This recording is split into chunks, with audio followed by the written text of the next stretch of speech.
Welcome to the Bud Light BCS pregame show.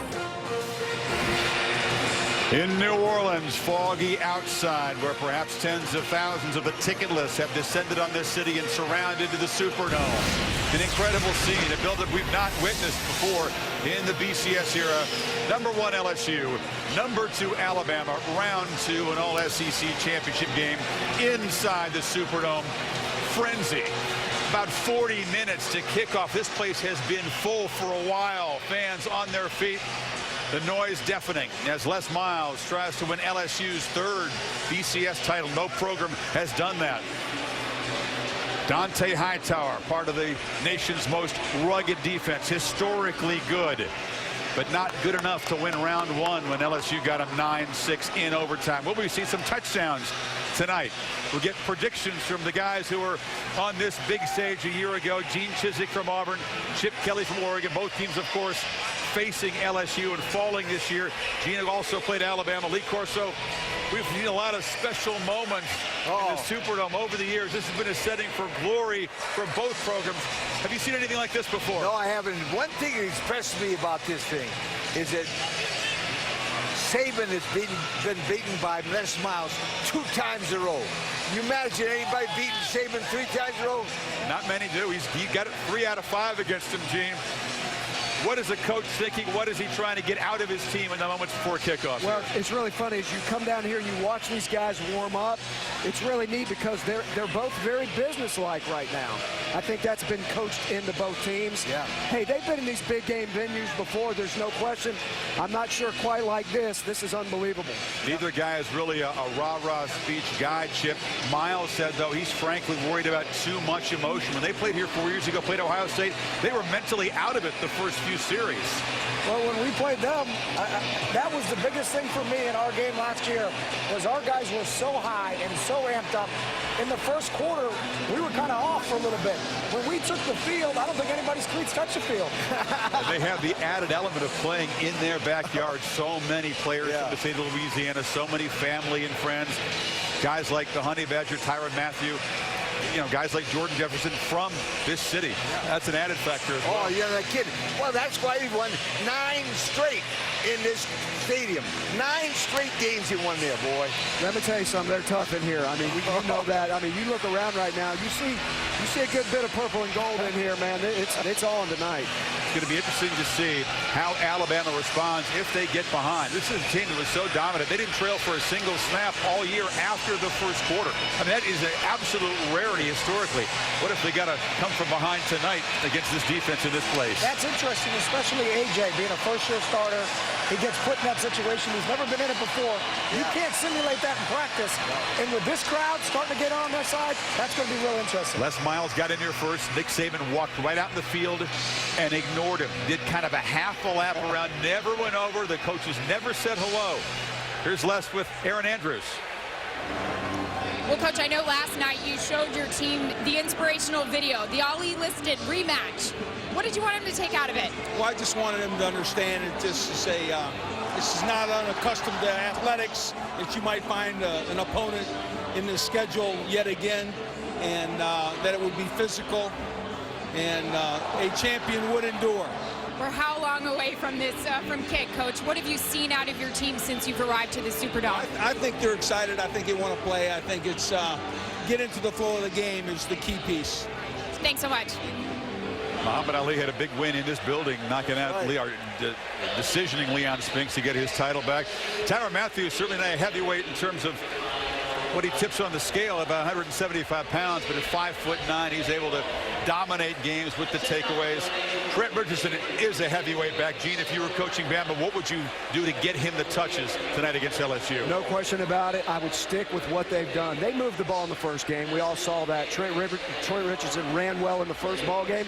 You can't abandon any of that. They got to do what they got to do. But again, I said it earlier in the show, the screen game and getting him involved in the screen game and some of those wheel routes that they run out of the backfield, it's going to be big for him to get that ball thrown to him 5 or 6 times a night as well. He's your guy. When you get to the big game, you can't change your game plan because you're out-coach yourself. He's the guy that got him here. His stats in the second half during the season are unbelievable.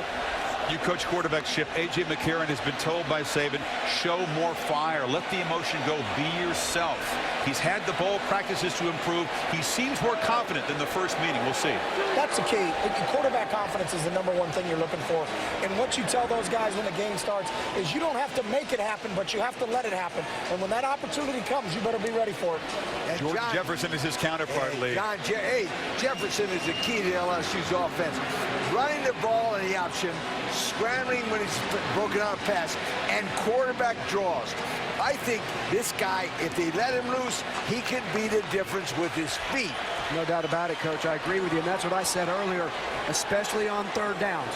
They're going to be in some third and longs, and he's going to have to make something happen with his feet or in the air, one or the other, but he's going to have to make something happen. Jefferson calls this place a sanctuary. He won a state high school championship here in the Superdome. Grew up about 20 miles away from here.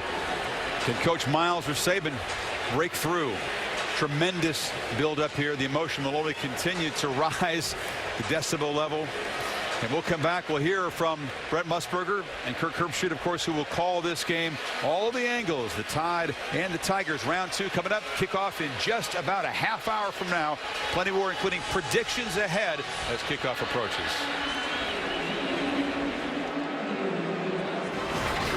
The Bud Light BCS pregame show is brought to you by Bud Light.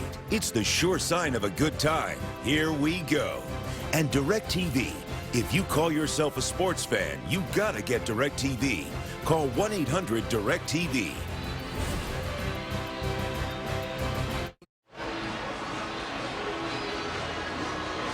Welcome, everyone, to the 2012 BCS National Championship and the rematch of #1 LSU and #2 Alabama.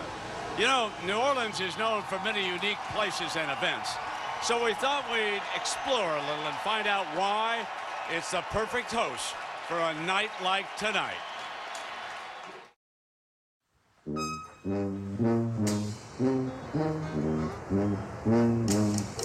The city of New Orleans waits at the end of the river.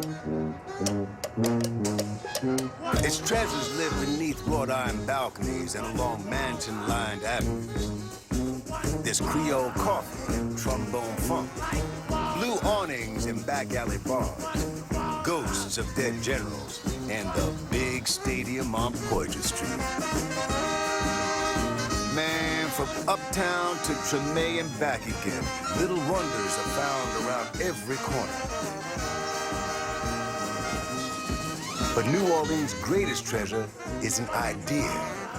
The promise that every night could be one of those nights, like tonight. The sun's going down, the lights are going up. Everybody to the Superdome. So here they are, the Tigers and the Tide. Rank 1 and 2, or rank 1 and, well, whatever. Much like the river, both LSU and Alabama have arrived after a long and twisting journey. In the air. LSU wins. And these guys move the ball with the power and inevitability of that river. Well, the rematch is here. This time with the national championship to be settled. Ain't New Orleans lucky? The sun is going down, the lights up. And once again, New Orleans has lived up to the promise that breathes energy into this river city. Tonight is one of those nights.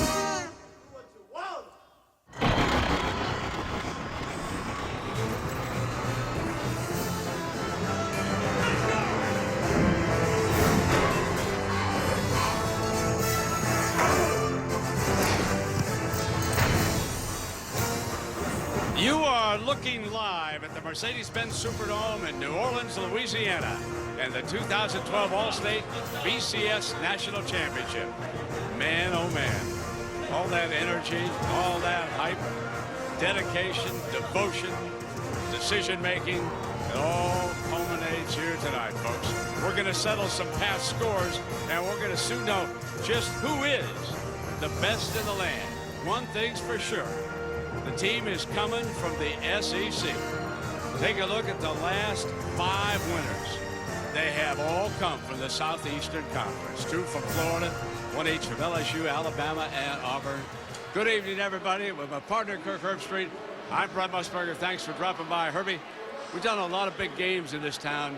I've never seen the city like this. It's an unbelievable scene outside. When we found out that it was going to be LSU and Alabama in a rematch, and the timing and the rotation happened to be the Superdome in New Orleans, I knew that this would be unprecedented as far as the hype and the buzz around this stadium, and it did not let us down. It was amazing to see the buses come through and to get these teams into this venue, and now it's SEC style here in New Orleans to settle the national championship. And what a coaching matchup. Nick Saban, of course, won a championship right here with LSU in 2003. He went to the NFL, so Les Miles stepped in and won a second one. And then wouldn't you know it, Saban at Alabama went out to Pasadena and won his second.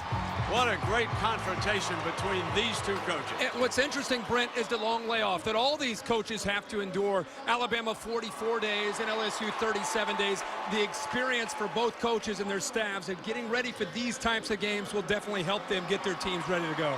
Yeah, it's going to be an amazing night here at the Superdome. Right now, let's go back down to the field, and here is Chris Fowler. Chris? Amazing and amazingly loud. Just deafening roars inside here. Already seeing the inspired play of Marquise Mays. What does he have within him to win tonight? A redemption opportunity after making some crucial mistakes in the Tide's overtime loss to LSU. He threw the pick out of the Wildcat, let a punt go over his head. All right, 2 offensive guys who came in with high-scoring teams a year ago and ended up being a pretty low-scoring championship game. Which offense, Chip, is going to be more successful in moving and scoring tonight?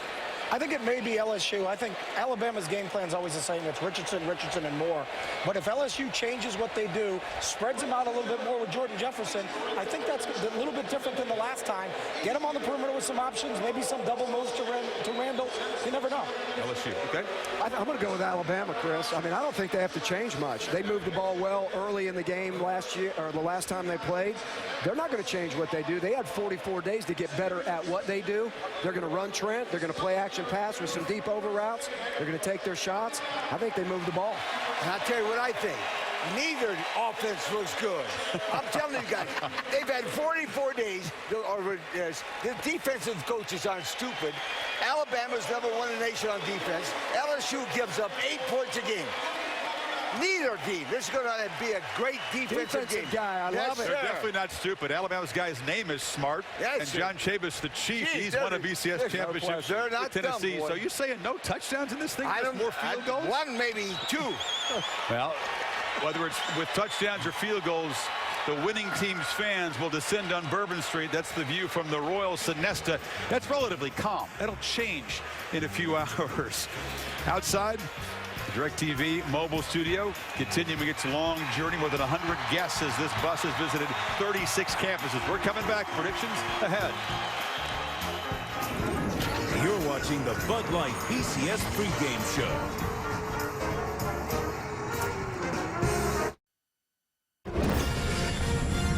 The Bud Light BCS pregame show is brought to you by Taco Bell. Think outside the bud. Fans in New Orleans joining themselves at the Taco Bell Fan Fest, trying to fill the brand new Taco 12-pack box. The Lowe's Senior Class Award presented annually to the nation's outstanding senior student athlete in 10 NCAA sports. The 2011 football winner is Michigan State quarterback Kirk Cousins, who holds the record for most wins, passing touchdowns, and completions in school history. ESPN and Lowe's congratulate Kirk for his excellence both on and off the field. Quarterback excellence, so crucial tonight. Brilliant atmosphere.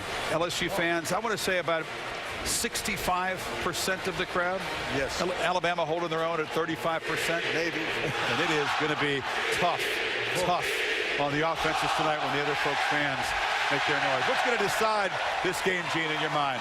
Well, I'll be honest with you. These defenses, it's going to be whoever is the most opportunistic tonight. If you go back to the last game, you got two great defenses. You're only going to get down to that red zone so many times. You can't come away with field goals. You're going to have to score touchdowns. So whoever is the most opportunistic team at the time, no matter how they get down there, they better convert them into points. Do you gamble down to the red zone, Chip, or do you play it typically conservative if you're these teams? I think when you get to this game, you got to do whatever you can to score 7. You know, you're not going to settle for 3s, and you may have to gamble because the defenses are so good, you're not going to bang it in there. It's got to be something.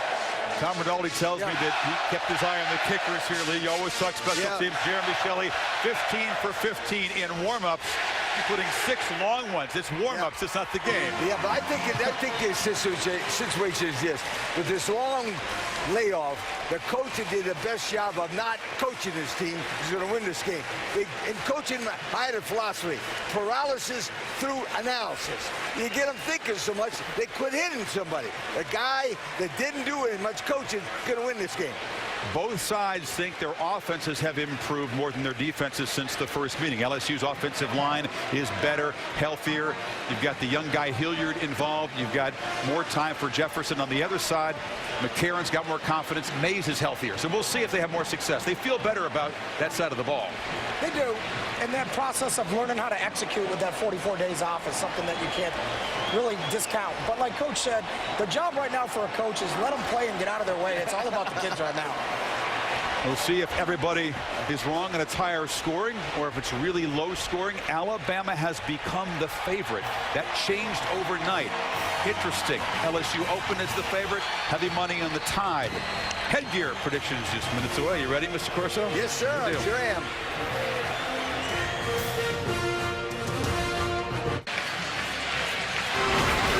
The Bud Light BCS pregame show is brought to you by Bud Light.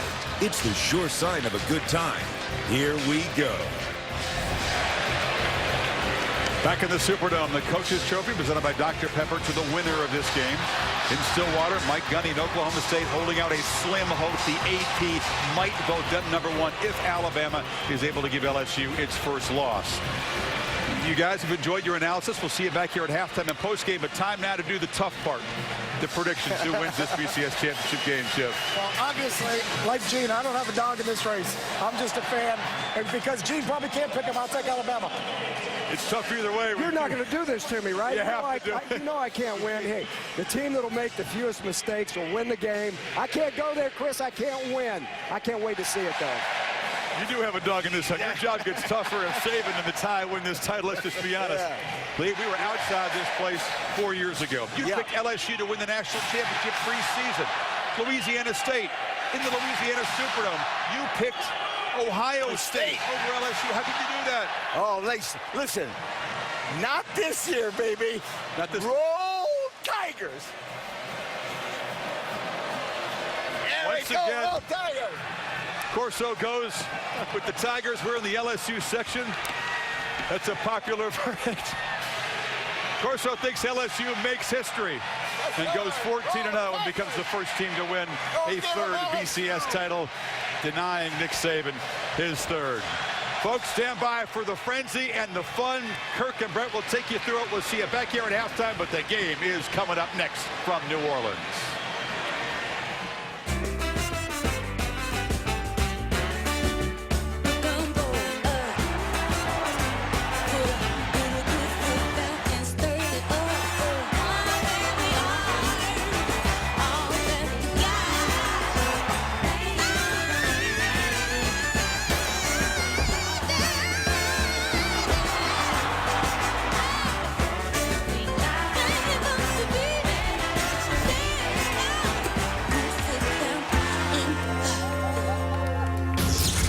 Kickoff is next. And now, a look inside Nissan's Heisman House. Nissan, proud partner of the Heisman Trophy and the Bowl Championship Series.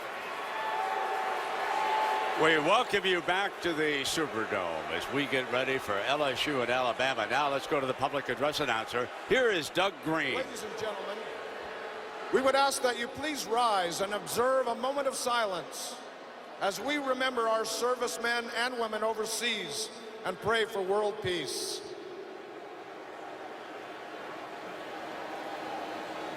And now, please join New Orleans native, Metropolitan Opera star, and cast member of HBO's Boardwalk Empire, Anthony Lachura, as he sings our national anthem.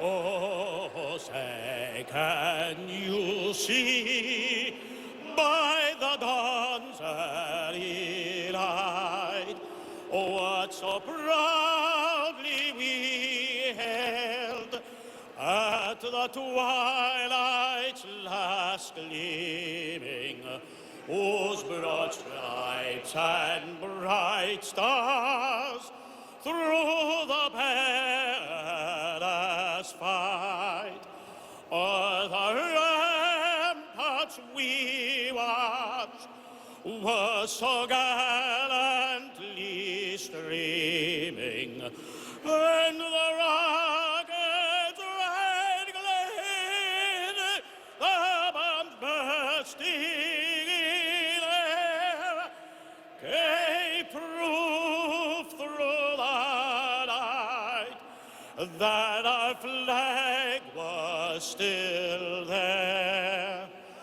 Oh, say does that star-spangled banner yet wave o'er the land of the free and the home of the brave?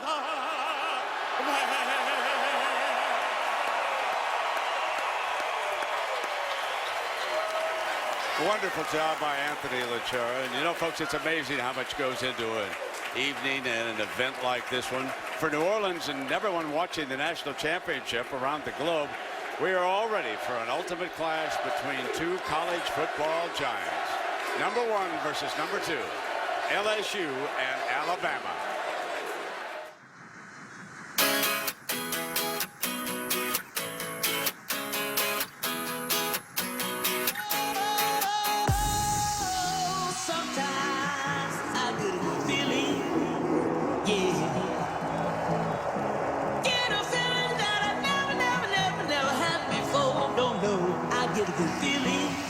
Who knew that the reverberations that started on a Saturday afternoon in November would still be felt on a Monday night in January?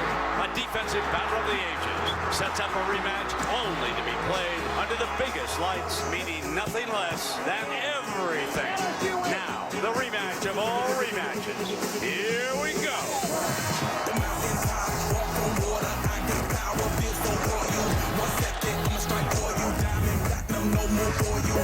That adrenaline, never giving in. Giving up's not an option, gotta get it in. Witness, I got the heart of 20 men. No fear, go to sleep from the lion's den. That glow, that spark, that crown. You're looking at the king of the jungle now. Stronger than ever, can't hold me down. Feel it, my feeling from the pitch is now.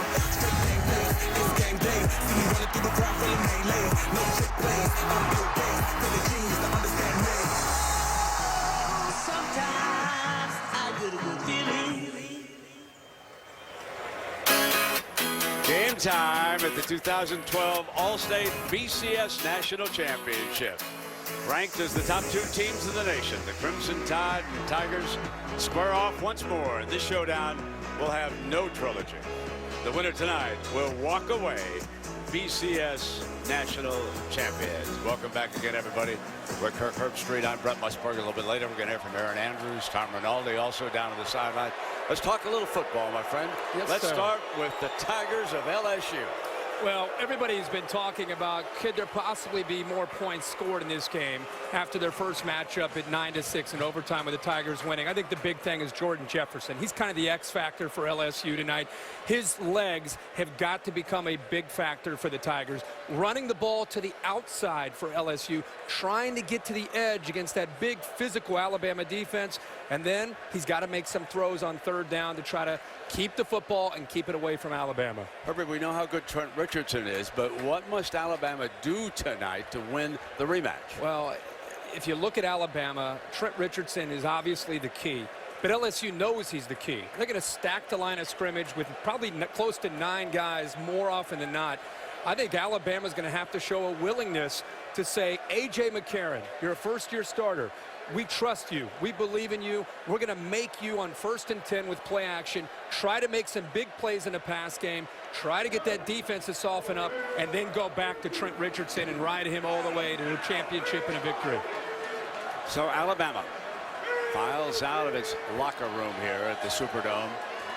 Nick Saban, who has coached both of these teams to national championships, will lead them out.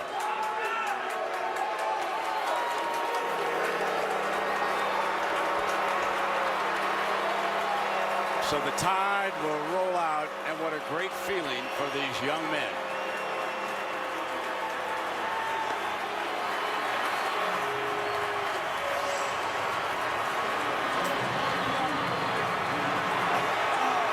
And on the other side, Les Miles holding the Tigers back.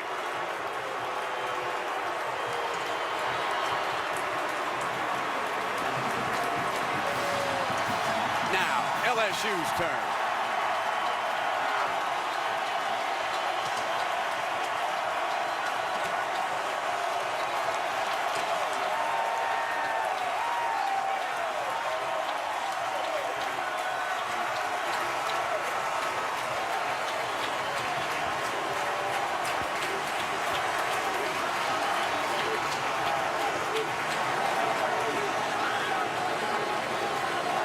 This has been the Nissan pregame shift.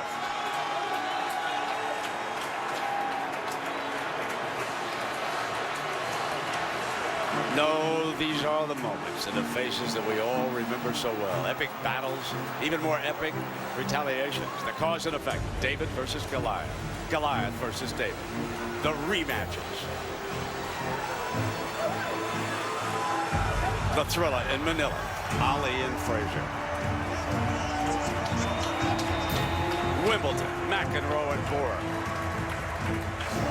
The Final Four, Duke and UNLV. The national championship right here, Florida and Florida State. The Super Bowl, Giants and Patriots. And tonight in New Orleans, LSU and Alabama. Here we go again.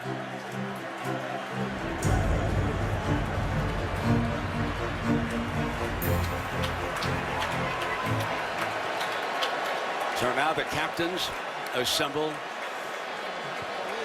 Tyrann Mathieu, and of course, on the other side. And you're taking a look at some fellas from the New Orleans Saints who are going to be honorary captains. That's Heisman Trophy, former Heisman Trophy winner Mark Ingram recently underwent surgery on IR. His teammate Roman Harper, and of course, representing LSU, Devery Henderson, their outstanding wide receiver. All three of these fellas played for the Saints this year, and there are honorary captains.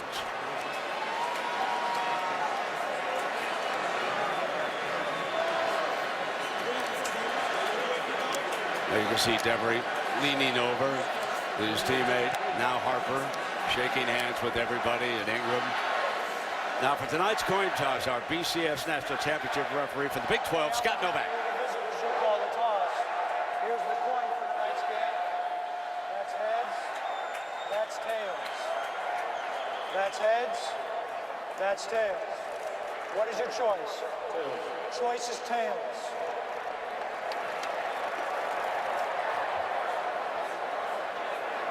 It is tails. You won the toss. Alabama will defer.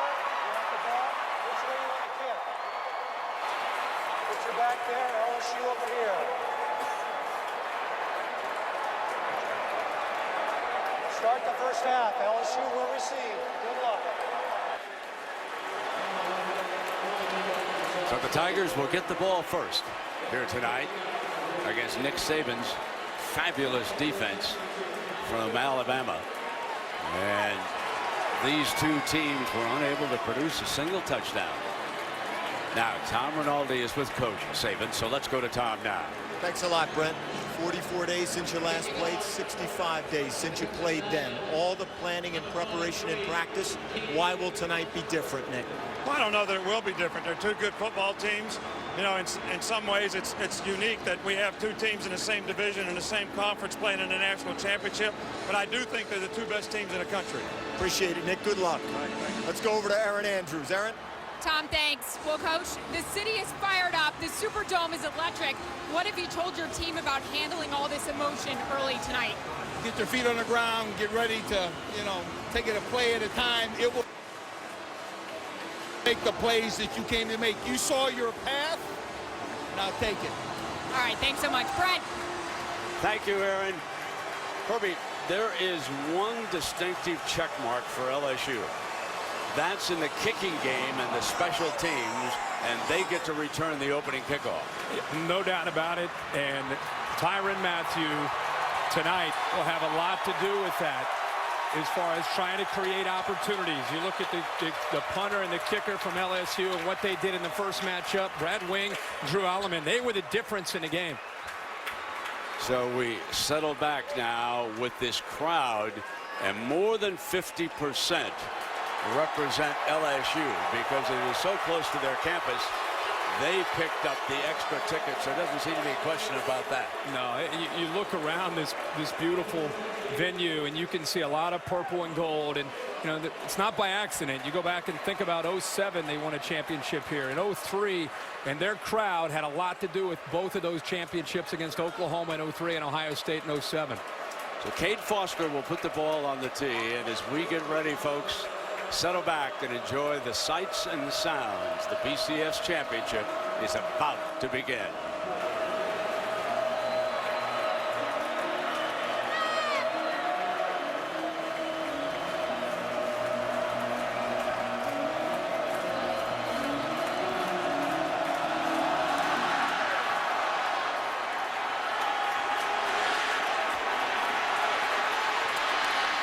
Claiborne, and he is brought down at the 28-yard line. So Jordan Jefferson, who was suspended for games earlier this season, was just coming back in game 1.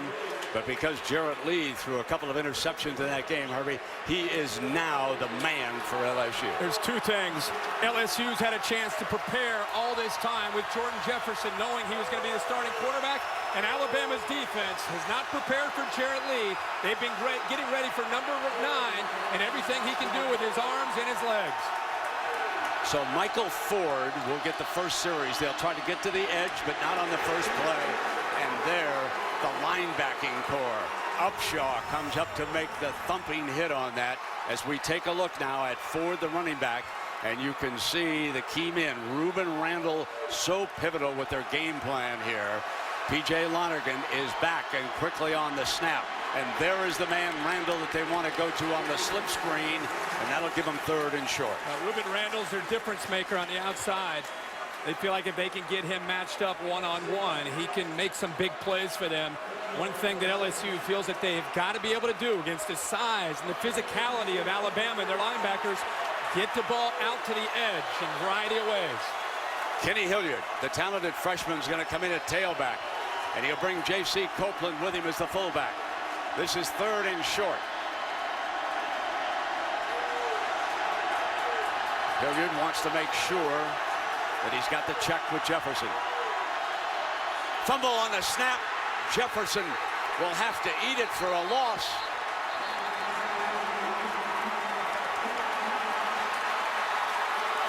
So the first bobble of the game, and it means 3 and out for LSU. It's the first 3rd down of the game. The emotions are high. Jordan Jefferson's got to keep his hands in there a little bit better with Lonergan trying to reach out there to make a big block. The emotions of the game are going to be so big here. Now here's the key guy that you have talked about for days, Herbie, as Les goes over. Here is Brad Wing from Australia. For 15 years, played Australian rules. Key man back in Tuscaloosa. Over Mays' head again. Mays fields it inside the 10-yard line. What a punter Brad Wing is. One of the best folks that we have ever seen. And Mathieu the gunner was down on top of him. So here, Herbie, now is A.J. McCarron. 6'4", 205 pounds. First-year starter taking over for Greg McElroy. Only threw 5 interceptions. He's going to have to make some plays downfield tonight with his receivers, especially Brent on 1st and 10. That's where they're going to have to try to attack LSU's defense through the air. They opened with Richardson as a ball carry back in November. 17-yard gain. They moved the tight ends over to the left side. Play action, and McCarron's going to roll and dump it off, and that is Smelly. Somebody who figures very prominently for this offensive lineup for the Crimson Tide. A very high percentage throw, and here are the fellows we're going to be watching. Richardson, of course, from Pensacola, Florida. There is Smelly from Tuscaloosa. Hometown young man behind this offensive line. The Outland Trophy winner, Barrett Jones from Germantown, Tennessee.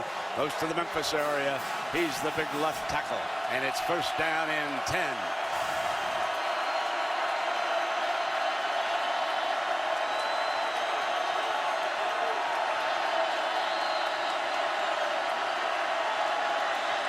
Play action again. First two plays, passes. First two to Smelly. And that's to the 29-yard line. And Brandon Taylor with the stop for this very talented defense. A little bit smaller than the Alabama defense up front. But keep an eye on Brockers and Logan. They are the unheralded key. And the linebackers, they like to get 5 and 6 defensive backs out. A big first down puts them in jeopardy. And this may be the best secondary in all of college football. Speed, speed. Second down now for the Crimson Tide.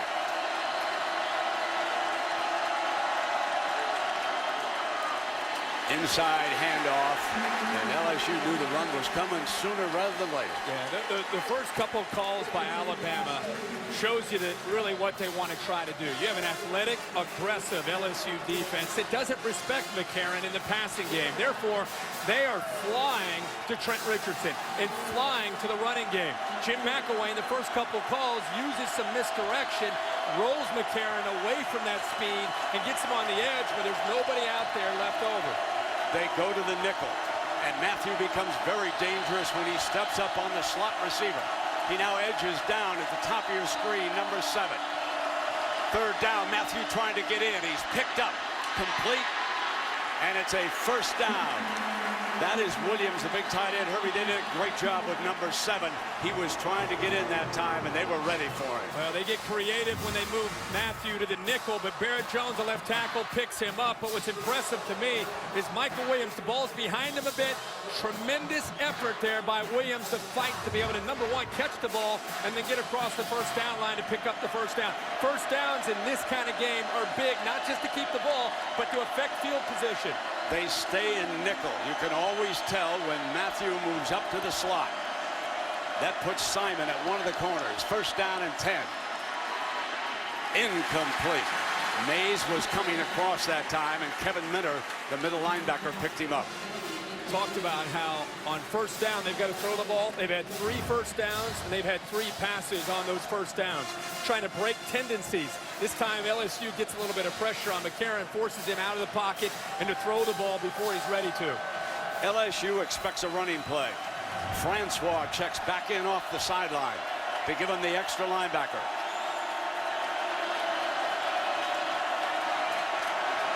McCarron IDs the middleman, the Mike linebacker.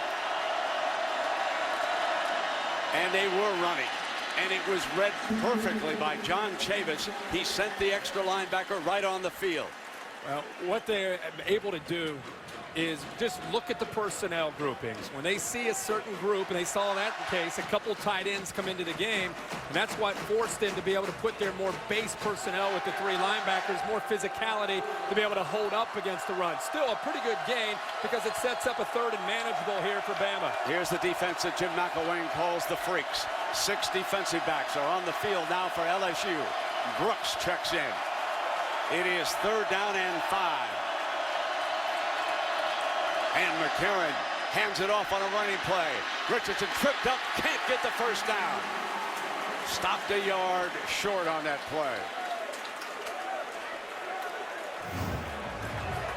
In a game where field position is going to be so big, tremendous effort by LSU's defense, keeping him short of the first down and forcing the punt here by Alabama. But by Bama picking up the first down, again, they can affect field position here with a solid punt. They'll set the return when Matthews goes back deep That means they want to return against Cody Mandel. Touchdowns in each of LSU's last 2 games, returning punts. Arkansas and Georgia in the SEC championship. Big part of this game right here.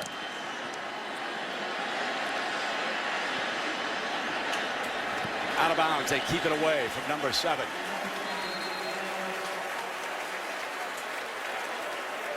So we'll take a break, and when you come back, LSU will have the ball again.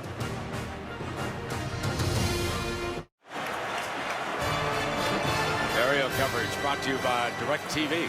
If you call yourself a sports fan, you've got to get DirecTV. The city of New Orleans on a Monday night. So if we want to compare punters, Herbie, Wings punt 59 yards, and Alabama's first punt only 33. Now Hilliard stays in as they go to that pistol formation. He's directly behind Jefferson. And it was stopped, but it looked like they were going to bring option to the wide side of the field.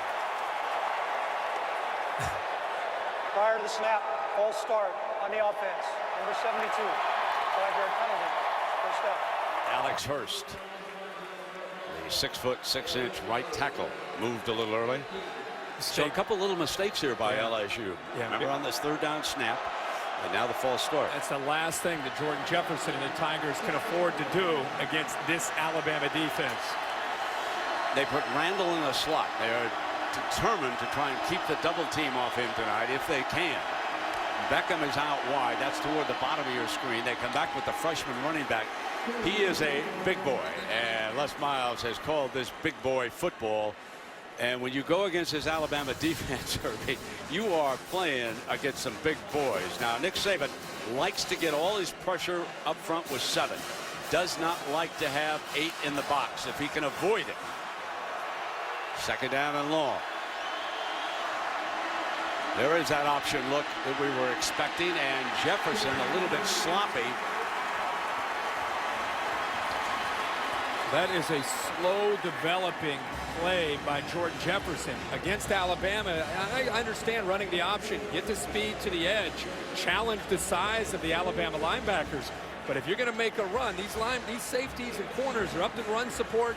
You can see Mark Barron early in this game, a big factor defending the run, very physical, and understands this defense as well as anybody. But Jordan Jefferson, when they run option, he's got to attack and use his speed.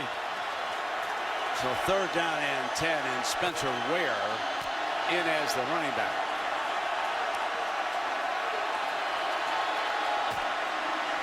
This is Ware, well short of the 1st down. Upshaw with the tackle. And here's an example. Jordan Jefferson, you've got to be able to take your pitch man out of the play. Watch Courtney Upshaw. Not only is he forced to pitch, then he runs down the line and makes the play on Spencer Ware. The quarterback has to take away the pitch man, account for him, and then Ware may have room to be able to get to the edge and be able to pick up a 1st down. So Mays will go back deep again, and here's that battle. Brad Wing. He can do it rugby style on the move. Straight away like this. Boom it. And Mays will return this from the 25. Comes right up the middle. 40, 45, 50. Mays breaks. Wing is there, and he's out of bounds. Brad, towards the end of that play, he looked like he looked like he pulled a hamstring or something. Sure did. And towards the end of that play, he almost just gave up on the play and went out of bounds. And he is a true leader for this team. He played in the first matchup with a sprained ankle. And for his sake, you hope that's just a cramp. We'll take a break, but before he limped off, Mays gave the Crimson Tide a golden opportunity. There you can see he pulled it up just shy of the 40, and then he steps out of bounds. So when we come back, Alabama will have the ball on LSU's 26-yard line.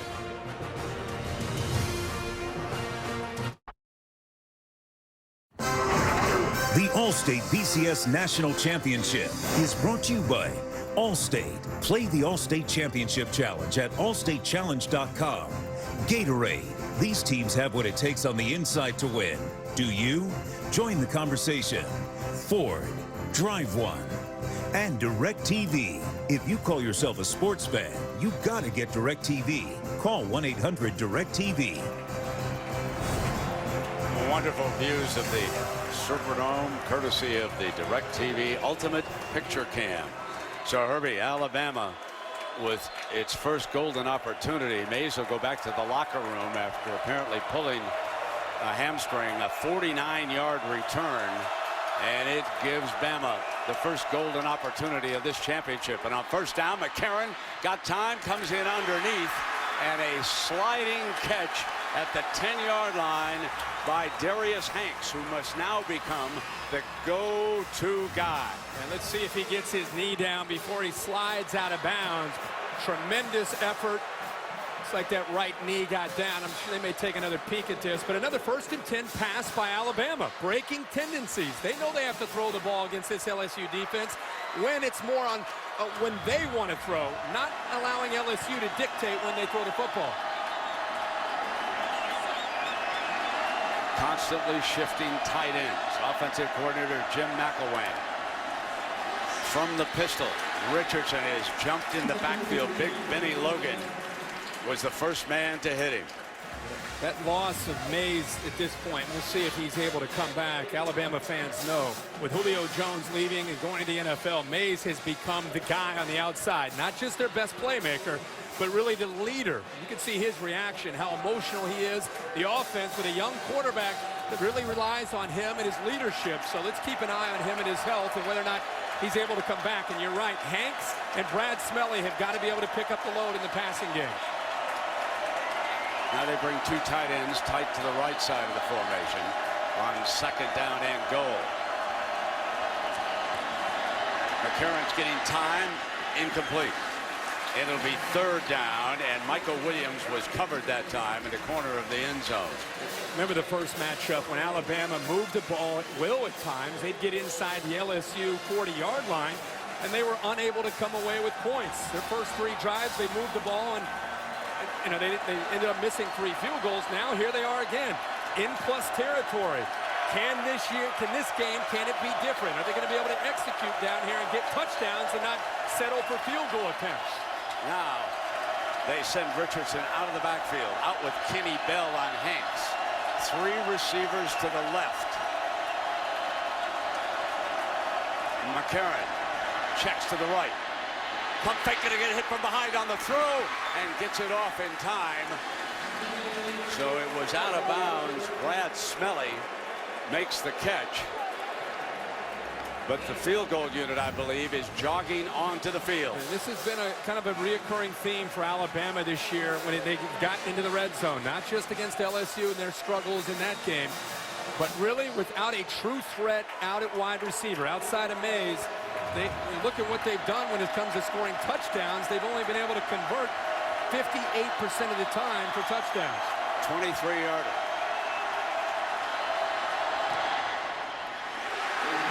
Shelley nails it, and that is huge for his confidence. He was lethal in the pregame warm-up, and Alabama takes an early field goal lead. This year's AT&T All-American Player of the Year, Robert Griffin III from Baylor. And on behalf of AT&T, we'd like to congratulate Robert and thank all the college football fans out there who voted. The AT&T All-American Player of the Year determined by the fans. And that, of course, the Baylor quarterback who also won the Heisman Trophy earlier in December. What a fine young man. And believe me, a lot of NFL scouts are getting very interested in RG3. Kate Foster with the ball on the tee. LSU has struggled on offense both times they've had the ball, 3 and out. Now Claiborne is a terrific kickoff returner. Fields this one from the 8. And great coverage by Bama. He's down at the 27. So it has been a tumultuous season for LSU off the field in many ways. Offensive coordinator Steve Craigthorpe was diagnosed with Parkinson's disease and was replaced. Russell Shepard, wide receiver, suspended. Jordan Jefferson, Josh Johns were arrested. There was a fight in a bar in Baton Rouge. Jefferson's charges were reduced. He came back to the team. And then, of course, Matthew, Ware, and Simon were also suspended. And somehow, Les Miles and this coaching staff kept this team together. Alfred Blue, the running back. A leaping grab by Odell Beckham Jr. Maybe that'll settle Jefferson down. Herbie, if anything, Jordan Jefferson just has not settled into the game. They're coming up quickly to the huddle. They're coming without it. So they're going to go fast now. Jordan Jefferson keeps it. That's what he can do. Hurt you on the run. You were critical of his option ability, but when he takes off like that, he's a strong one. Well, and he's got to be able to make a difference when things are covered. This Alabama defense will cover down a lot of things, and his legs have got to be able to create and keep plays alive. This tempo, I think, has as much to do with trying to get him to not think as much and just play the game. Trying to pick it up, and here he is on a read and nothing doing, and that was Kirkpatrick. And this is what Alabama's defense has learned from the last time they faced LSU in that option. They're going to play a little bit more cover two, which gets a corner up and run support. Dre Kirkpatrick is there, able to make a play. LSU averaged 8 yards a carry in the first matchup when they ran option with Jefferson. That time, Kirkpatrick's there to make the play. Jefferson fires, and that is complete to the 47-yard line, and Beckham again. It's a big completion because now they get back to where their comfort zone is, where they're a little bit closer. 3rd and 4. They need to avoid those 3rd and 6+ chances and get to 3rd and 3 to 4. Nickel coverage on this. They drop it off to Blue, who's going in reverse against that defense that time, and that was C.J. Mosley. Now, C.J. Mosley had Alfred Blue man for man coming down to the backfield, and what was amazing is with that hurry up, Mosley's just running out of the field, and he looks up and he's, oh, I got 4, I got him. All of a sudden the ball's right there, and he's able to make the play out in the flat. So Alabama a little hesitant getting the right personnel and getting the call in, but it didn't backfire on him. So Alabama, with Mays out, now faces his first big decision as Brad Wing will come in. He's late to get on the field this time. Got it off in time, and a fair catch is signaled at the 10-yard line, and that was Christian Jones, a young freshman receiver who was back as the punt return man.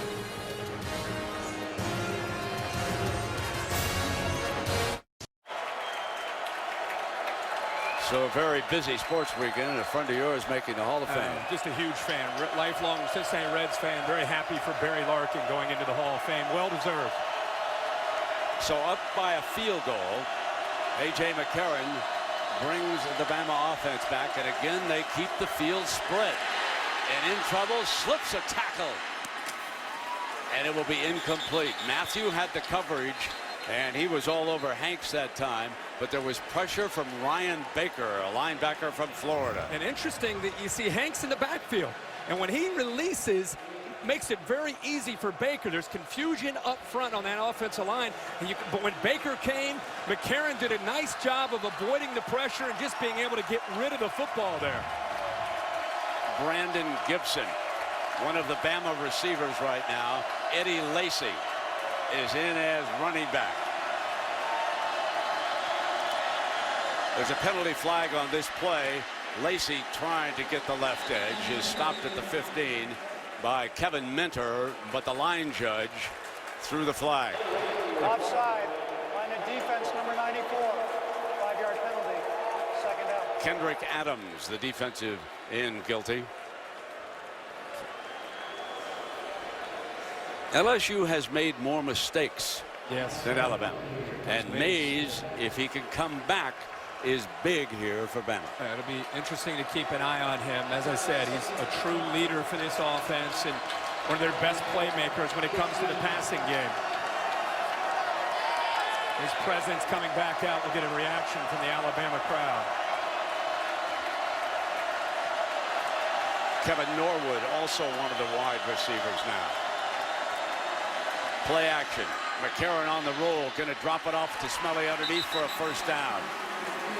Baker makes a stop, and let's check in down below with Tom Rinaldi. Brent, the training staff said Marquise Mays was considered questionable. He obviously just answered that question by coming out of the locker room. His left leg has been wrapped, a hamstring injury.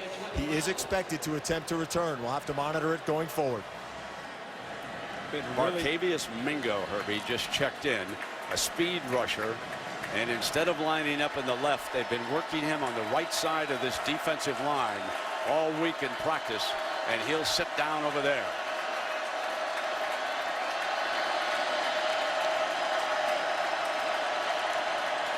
McCarron deflected, caught on the ricochet, and it was caught by Underwood, one of the tight ends.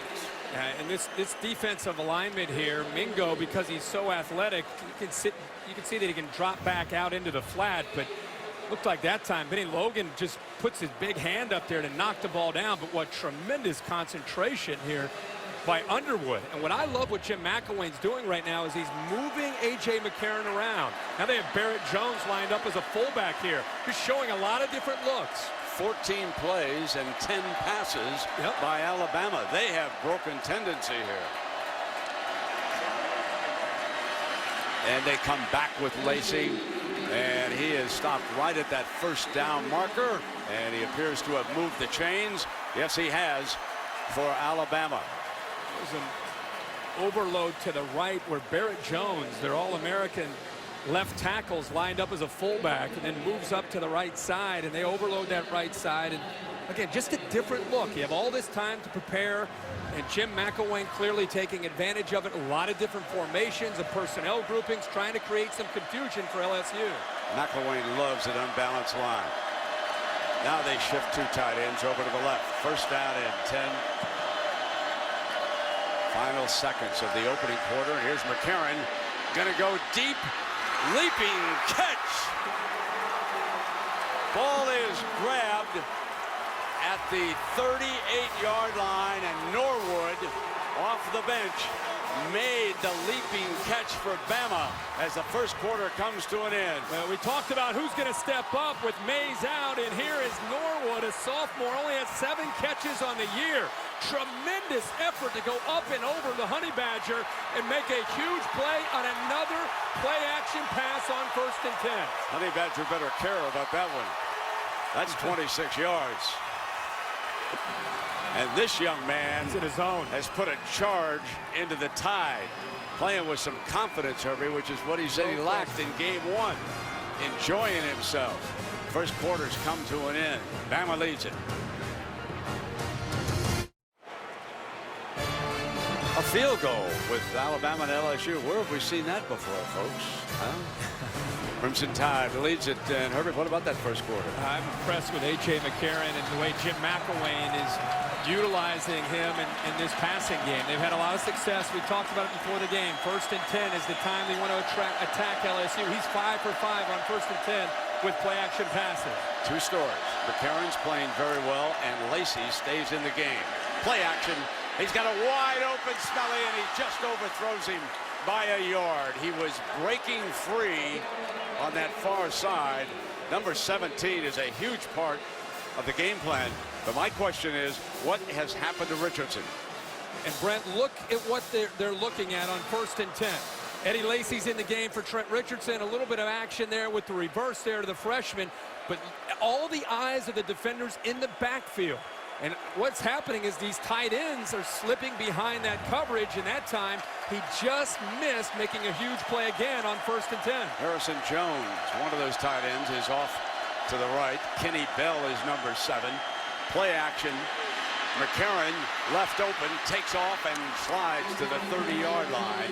So this will put them in a 3rd and manageable. Very good decision by the young man from Mobile, Alabama. And because they're mixing up the play calling, what has happened is I think LSU has lost some of their aggression.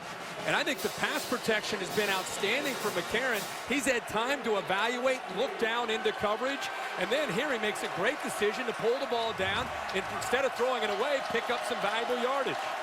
Lacey stays in as the running back in 3rd down. They now shift in to a power formation. Pressure from the linebackers, and Lacey not going to get there. You got to wonder why number 3 wasn't on the field.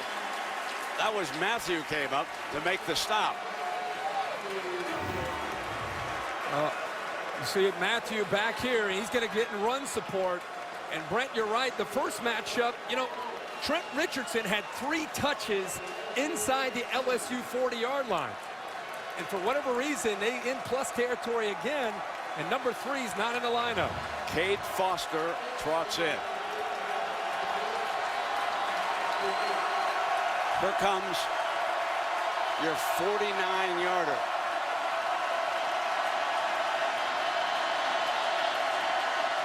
It's a fake. Shovel pass inside. Got.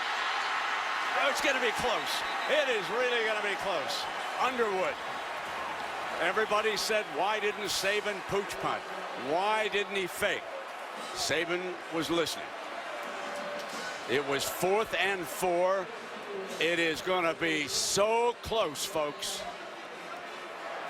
They push the players away, bring the chains out. That's about as close as you can get, Brent. Underwood came from the left side.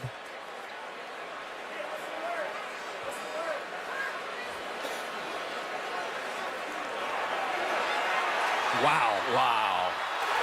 Alabama moves the chains by an inch.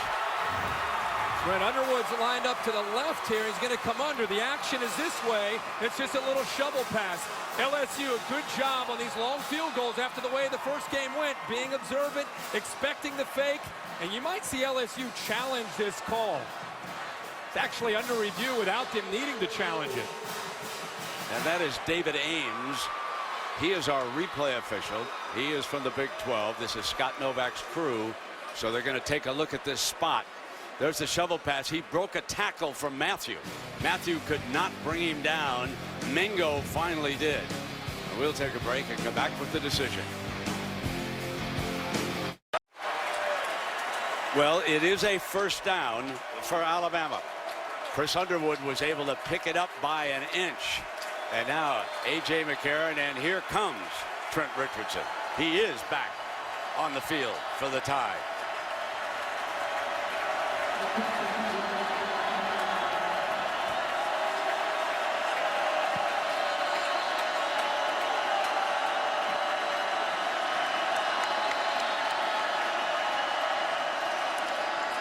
Play action to Richardson. Coming in underneath to Hanks. Incomplete. Takes a blow on the play from the linebacker Baker, who picked him up. There's an adjustment here by John Chavis. He's tired of these passes out to the flat. He gets his linebacker Baker out there on a 1st and 10. How many times are they going to have to see play action with A.J. McCarron rolling out and having either a tight end or a receiver out in the flat? That time, great job of seeing the call, and Baker that time using acceleration to dislodge the football. We get reports that Mays has gone back to the locker room. Injured on a punt return. 2nd down and 10. Here is the handoff to Richardson, and he's stopped at the 25-yard line by Matthew. Bama has got to be able to get points when they get into plus territory. It was a big, big story, their first matchup in Tuscaloosa. 21 plays inside the 40, only 4 yards. And tonight, have been 11 plays and 33 yards and come away with a field goal. But let's see if that courageous call by Alabama with that fake field goal ends up giving them a chance to get points here. They'll go 3rd and 7. Gibson far out to the right as a wide receiver.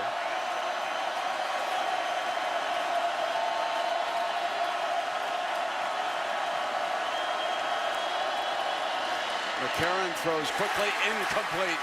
And it is 4th down, and Matthew with coverage for LSU. Interesting, they look for the matchup, and they go for Norwood, who made the big play earlier against Tyrann Mathieu. And he's very, very physical at the line of scrimmage. Timing there, McCarron trying to get the ball out of his hands, and I'm sure some of the Alabama fans are saying, what about pass interference? Tight coverage by Matthew there. Now Shelley is on the field for a 42-yarder. He put Alabama ahead 3-0. From the left hash. Blocked. And that excites the LSU crowd. Rockers the big defensive tackle. Gets a hand on it.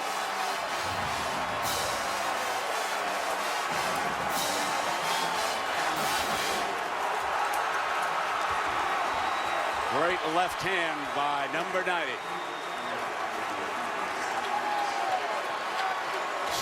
Those two defensive tackles, Logan, 93, Brockers, 90. They've been underrated all year long.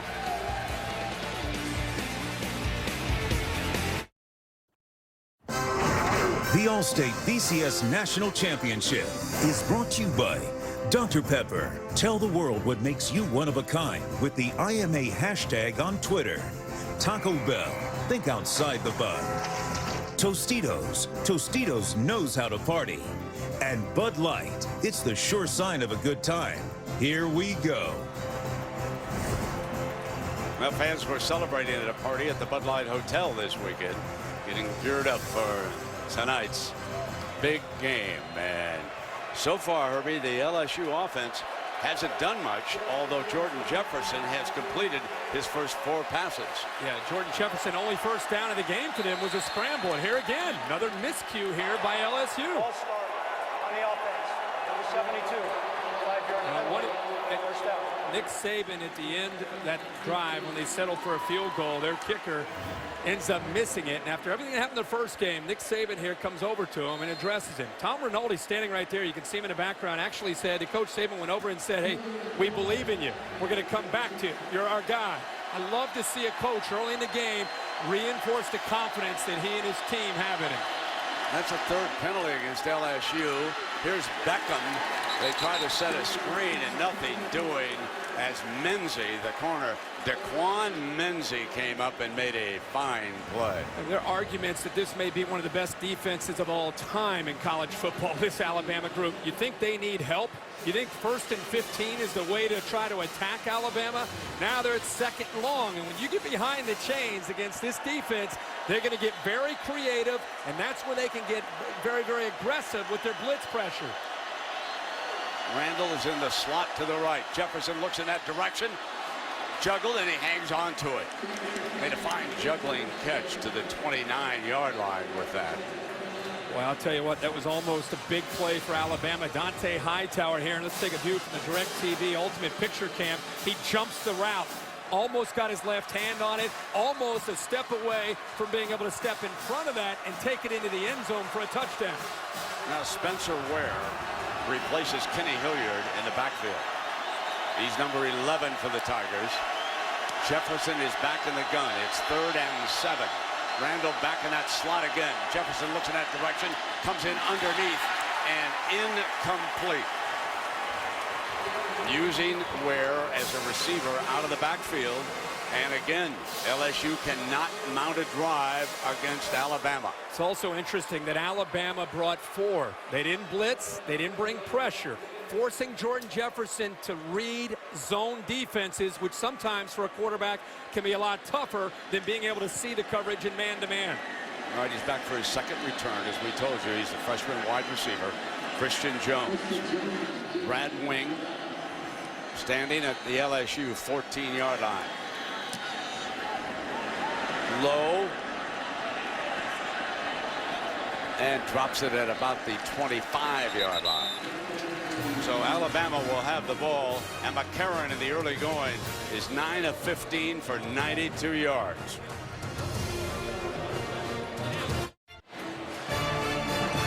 Area coverage brought to you by DirecTV. If you call yourself a sports fan, you got to get DirecTV.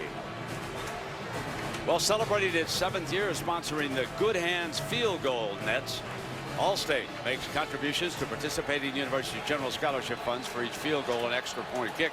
And to date, Allstate has contributed more than $2.6 million in scholarship monies. A.J. McCarron in Alabama. Richardson on the field next to him at his left. The field is spread to the right. Richardson with his first reception coming out of the backfield and out of bounds near the 30-yard line. Alabama looked like they might have a chance to put points on the board in their last drive. There was the big play here again, 1st and 10 play action, giving McCarron time, gets him away from the pressure. Norwood went up and over Matthew to make the play. Here's the fake field goal. Backside, a little shovel pass to Chris Underwood, and then the field goal attempt, which was blocked. And it's interesting, Bama's gotten down to the LSU 6-yard line and the LSU 25-yard line, and they have 3 points. Sound familiar? Yes, it does, and Chavis checks in with 3 linebackers on this 2nd down and 6. And here's Richardson hit in the backfield for a loss that time. Mingo, that lightning quick defensive end. He uses quickness here and just is able to attack the gap. Watch how he just shoots down DJ Fluker, the right tackle. Can't deal with that speed. In fact, the right guard that time, McCullough, also, I think, surprised by the slant, the movement of this LSU defensive line. John Chavis that time guessing right which way he slanted the D-line. The speed there of Mingo is the difference. And he keeps 3 linebackers on. Does not go to the nickel. That keeps Matthew outside on the corner. McCarron forced out of the pocket, fires complete to Hanks, got the first down. At the 37-yard line, he picked up number 15, and A.J. McCarron continues to impress with a passing game. And 3rd down, John Chavis dials up some pressure of his own. In fact, Kiki Mingo drops back in coverage like a linebacker from his defensive end position. Watch Hanks not give up on this. His quarterback's buying a little time, little rub route there. Not only catches the ball, but deals with Eric Reed, who makes a big hit there to try to dislodge that football. But right there's the young man that has got to step up. With Marquise Mays down, Darius Hanks, the senior's got to be able to make plays. Richardson around the right side finds a hole and steps into it to the 43-yard line on that 1st down. Adams, and that's a good 1st down run for Bama. Watch Norwood and Smelly sustain their blocks, 87-17. Not only do they lock on, and Adams does a good job. Kendrick Adams, 94, does a good job to fight away from Chris Underwood. But that's a very big key in this game for Alabama. They thought in the first matchup they weren't able to lock on and sustain blocks, and it affected their running game. Now Simon checks in. So there are 5 defensive back. Matthew will go to the slot receiver on this 2nd down. He's looking at Hanks. And they'll run Richardson against the nickel for a 1st down to midfield. I love William Plejos. Center that's 6'1", 300 pounds. He played so much football for this football team. He and Barrett Jones, the left tackle who won the Outland this year, are the real leaders up there. But maybe the most talented man up front is Chance Warmack, the left guard. Just a great group of linemen. Now Taj Jones is back as a linebacker. That'll bring Simon back out, and Matthew will go back to corner. 1st down and 10. Claiborne up in bump and run, and so is Matthew. Trying to get a linebacker pressure. They can't. Smelly comes underneath, and well sniffed out by McElwain. He read what Chavis was up to that time, and it's to the 45-yard line. Can't say enough about A.J. McCarron. I know Alabama's not putting points up on the board, but he's seeing this defense right now. The 44 days of preparation has allowed him, some fans upset, maybe thinking about a late hit here, but he's seeing the coverage and getting the ball out of his hands quickly. Seems to just have a presence about him tonight that we didn't see in that first matchup.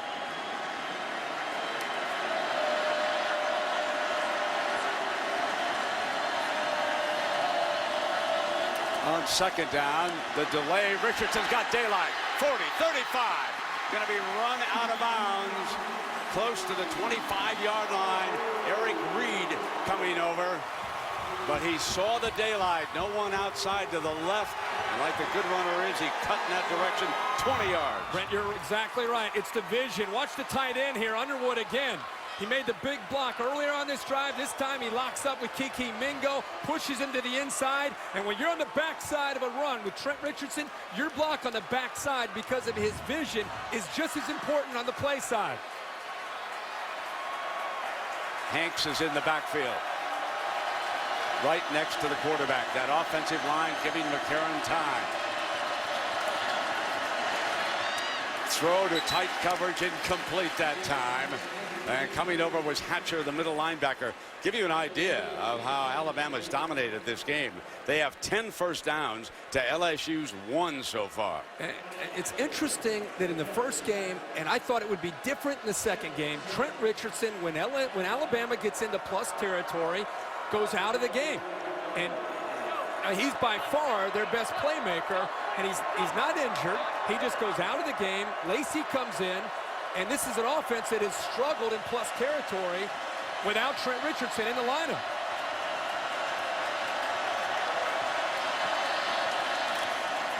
Delay with Lacey. Spins to the left and crashes inside on a fine run.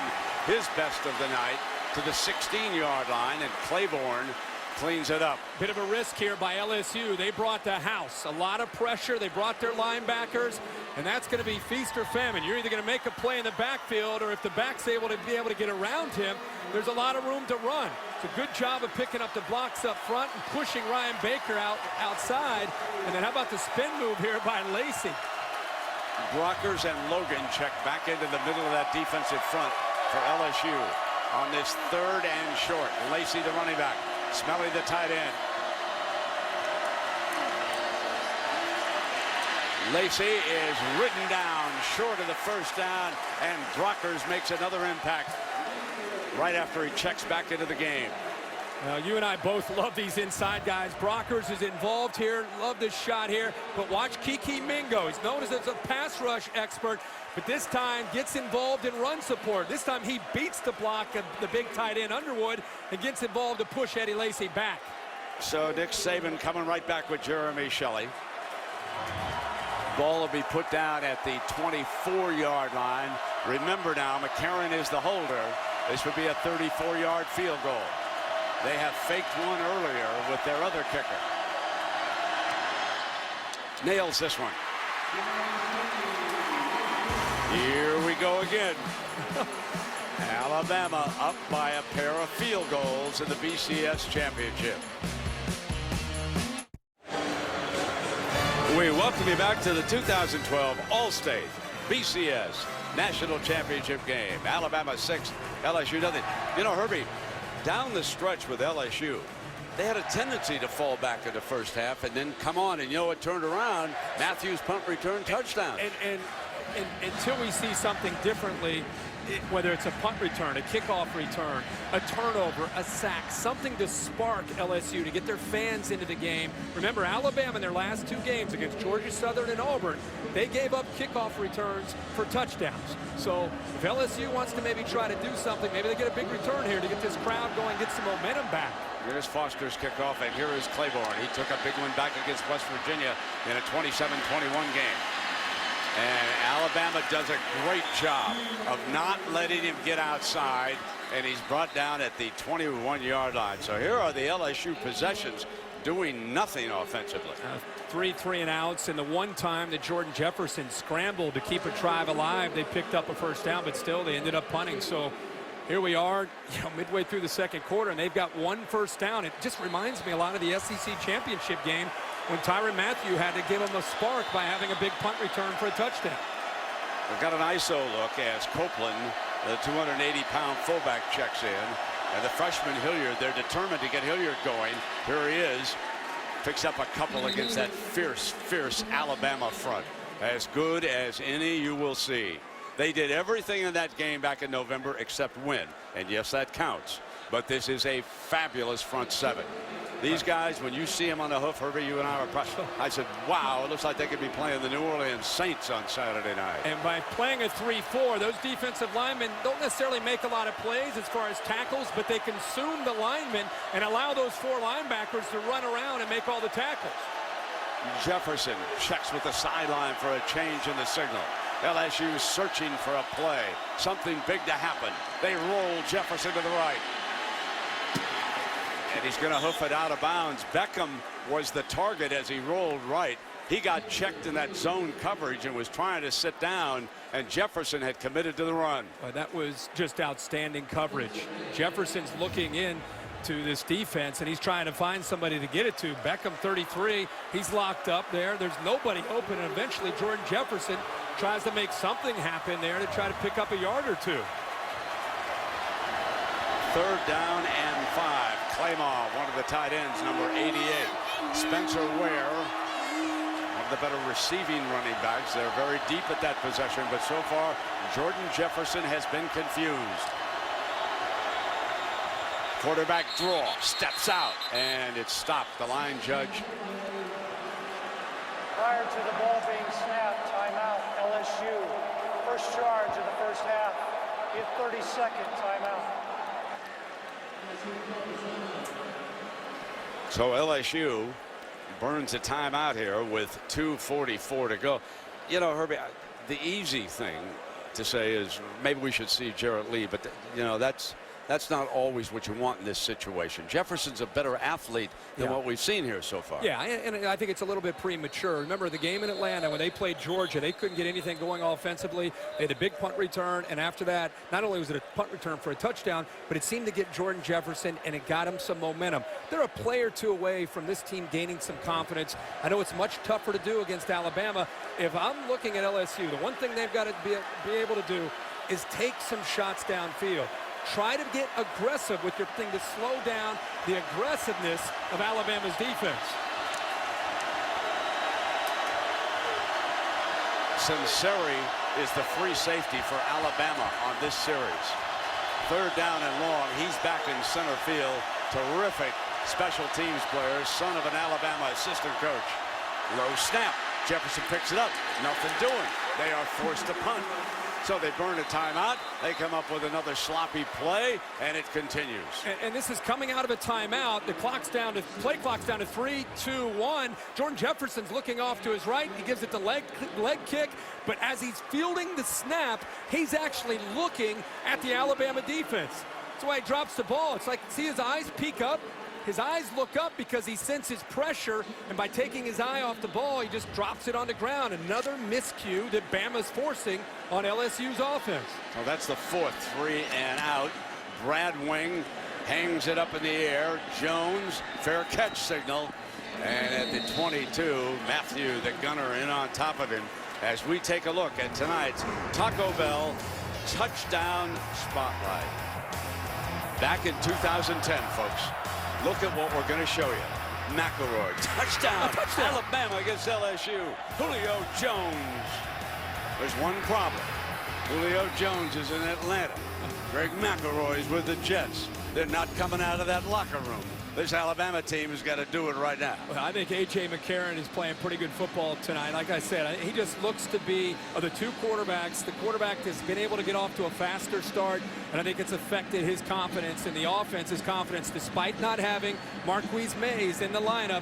They've done a great job of mixing up their personnel groupings and mixing up play-action pass on 1st and 10, moving the pocket, rolling him around. They've just done a lot to slow down LSU. Richardson, you saw the picture, checked back in.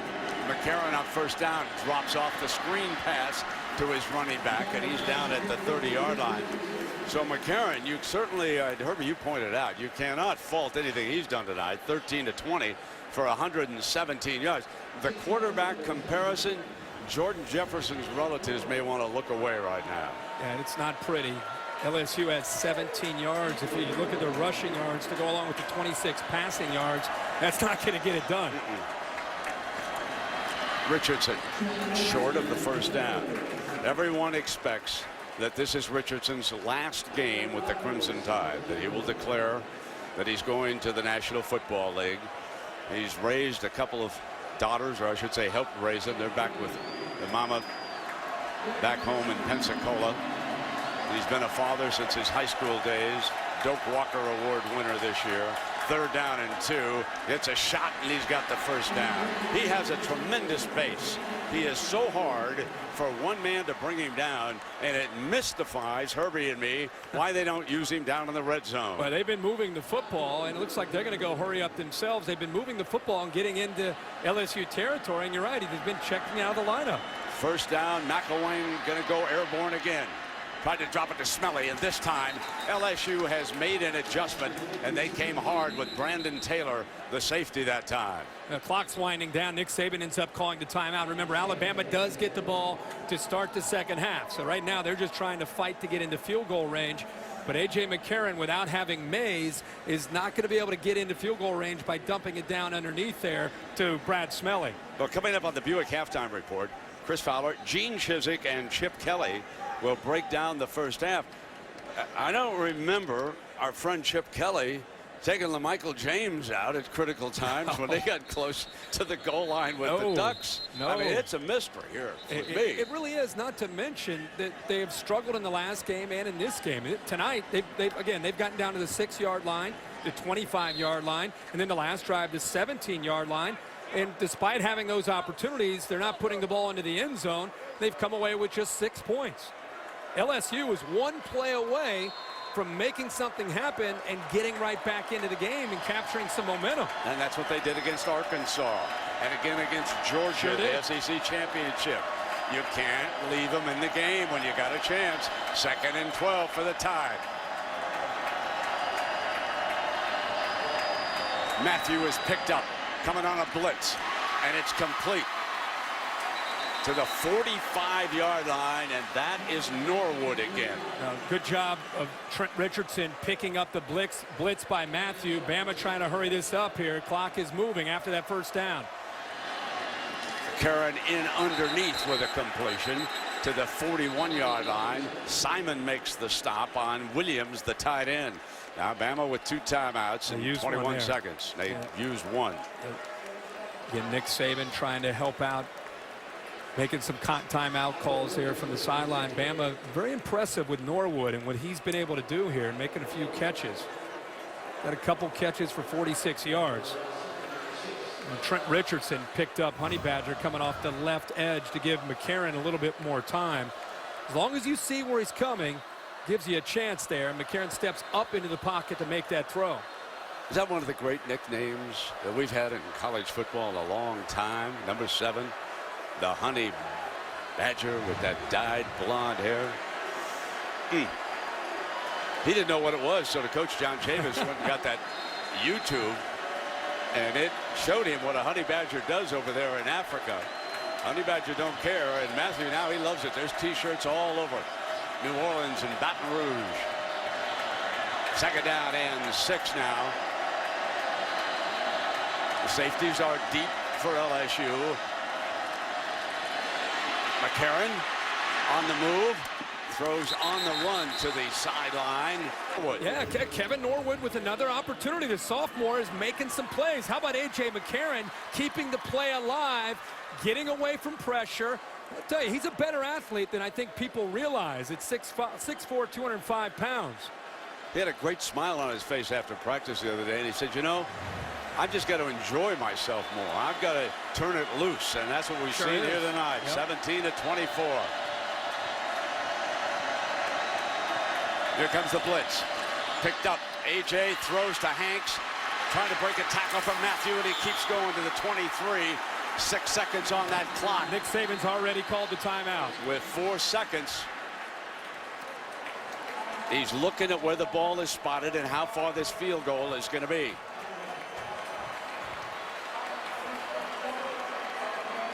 Tell you something, that's an impressive drive just to get into field goal range here. They're playing off of Hanks, and they'll tell you that he's their best route runner. He's matched up there with Tyrann Mathieu. Not only does he make the catch, but he fights with Matthew to pick up every yard that he can to help these poor field goal kickers out from Alabama. And he's not giving up on that play. And you saw Saban on the headset. They're making a decision as to who to use here. You know, in long field goals, it's been Cade Foster, but Shelley was impressive in pregame warmups, and he's going to trot out now. He has hit the 2 here tonight for Bama. Keep in mind that McCarron is the quarterback and holder. 4 seconds remaining. It'll get put down on the 32. Here comes a 42-yarder for Jeremy Shelley.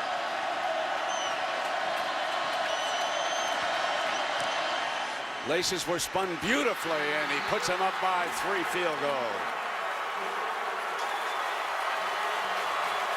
Boy, A.J. McCarron, talking about emotion, seeing him run off the field. First half, he is without a doubt the MVP of that effort by playing quarterback, and as you said, spinning the laces there to give his kicker Shelley a chance. So here's Tom Rinaldi with Coach down on the field. Tom. Thanks very much. Nick, you've dominated the first half offensively. How do you translate that into touchdowns in the red zone? Well, we've got to do a better job and score more points. I mean, it's a good football team. They play good in the second half. They play very well as a team. So, we're going to have to continue to do a good job defensively, but we need to score some touchdowns here. Thanks very much, Nick. Appreciate it. Let's go over to Aaron. Tom, thanks so much. Les, your offense just not clicking. How do you get them going in the second half? We got to make our best calls. It's interesting. We had cadence issues, fumbled snaps. I mean, every possible mistake was made. What's got to happen at this point is we got to chuck that, and we got to go to those things that we came here to do. All right, thanks so much, Brent. Halftime of the 2012 All-State BCS National Championship. Alabama leads it by 3 field goals. Right back for the Buick Halftime Report with Chris Fowler in a moment.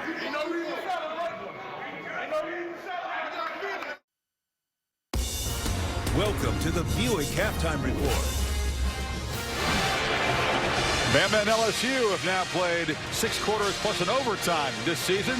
Still no touchdowns, but Shelley is true on 3 field goals. LSU able to block 1. Folks who didn't love the first game stylistically, didn't want a rematch, are probably hating this. But we welcome you back, Chris Fowler, Gene Chizik, and Chip Kelly. Chip, you're the offensive guy.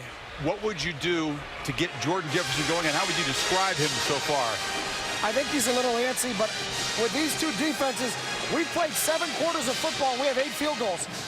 I mean, when you kind of look at it, but I think Jordan, you get in these big games, and I think sometimes you press a little bit. You go into the locker room at halftime, you kind of regroup. It's only a 9-point game. You got an opportunity to come back out, settle down a little bit, and then just stick with the plan that you've been working on for a month.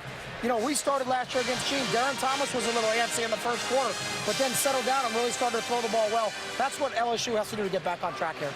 Where can they gain some traction, Gene? I mean, 43 total yards and 1 first down. Well, I think they're searching right now. I think one thing that Les has to do, he has to go into the locker room and say, hey, guys, we can't play any worse right now. We've fumbled the ball on 3rd down a couple of times.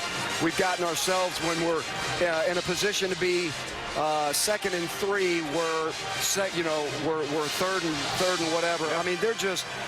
they got to settle down, and that's what they got to do. That was Miles' biggest fear coming in, that his team tonight in this atmosphere would not resemble the team he has had all season, and they certainly haven't.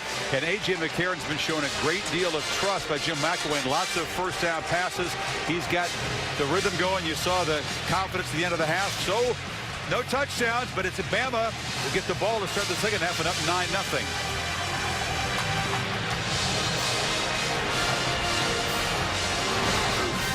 This halftime report is presented by Buick.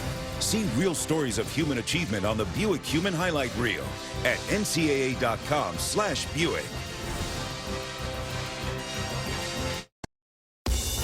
Welcome back to the Buick Halftime Report. Well, dominant defense has been the hallmark of Alabama national titles in this building in 79 and 92, and historically one of the most dominant regular season defenses we've ever seen is smothering a very shaky LSU offense. And Gene, you're concerned from the LSU perspective. Their defense has been out there for 41 plays in the first half. They're deep, but how deep? Yeah, I would be concerned right now. It doesn't matter how deep you are. There's 2 things. Number 1, 41 plays in 1 half. That's a lot of plays. Number 2, the psyche of your defense. Right now, they're not sure they can get off the field, and that plays into the minds of every player on defense. Bama has thrown on 16 of 18 first down plays. LSU's off balance. What would you expect differently? Who can provide a spark for LSU? They've been behind before, Chip, and come back.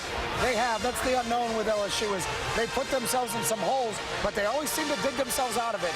And Les is in there at halftime. They've got a couple adjustments going on, but this thing's far from over. What would you do if you were coaching the LSU offense to try to create that spark, assuming the special teams and defense can't do it? I think you got to open it up a little bit. Ruben Randall hasn't really been a factor. I think that's a guy in the second half. You got to try to target him a little bit, get the ball in his hands, and see if he can make it work. And I think they got to move the pocket. I think they got to move him around some, Chris. I think they got to move Jordan Jefferson. Very similar to what Alabama's doing on first down themselves. Get him out of the pocket, boot him out of there, sprint him out of there, do something to move the pocket. pocket a little bit and give him some options throwing the ball down the field. And if you're Chief Chavis and that LSU defense, get ready for a steady diet of number 3 in the second half. We still don't know why he's not in there when Bama gets the ball close, though. Can you figure that out? Yeah, there's a lot of things I can't figure out, but I will tell you this. He's the best back in the country in the second half. You got a 9-point lead and you're getting the ball at halftime. I guarantee you he'll get it in the second half. If you're Bama's defense, what do you expect to see? Would you expect them to come out and make big adjustments, or are you just saying keep doing what you're doing? I think that Alabama's going to expect them to go back to what they do. They go to 2 backs. They pound it some. They got to stick with a plan, Chris. They can't change everything at halftime. If their plan was to get on the perimeter, they got to still continue to try to get on the perimeter. I just think they got to move the ball around some in the quarterback's hands when he's attempting to throw the ball. And then you got to let the game plan unfold as you practiced it for the last 36, 37 days. You'd love to hear what the LSU offensive brain trust is telling Jordan Jefferson. He grew up 20 miles from here. He won a state championship in high school in this building. It has been a nightmarish first half for the LSU quarterback in his return to a hometown. Just 1 first down, but all they need is a spark. We've seen plenty of rallies from LSU in the second half. Bama up 9-0. The second half coming up soon from the Superdome. All right, I'm Dory Noka here at halftime of the All-State BCS National Championship game. Alabama leads 9-0. Now down here on the field, we welcome you to All-State's 60 Seconds of Mayhem. Congratulations to Jonathan Paulus from Woodstock, Georgia. Here's your quest. You've got up to 5 field goal attempts in a 60-second period to hit a 40-yard field goal. And if you do it, you will have conquered mayhem to win an RV, a motorcycle, a boat, and a home makeover. Are you ready, Jonathan? Ready. Let's do this. Let's do this. All right. We are going to begin right now.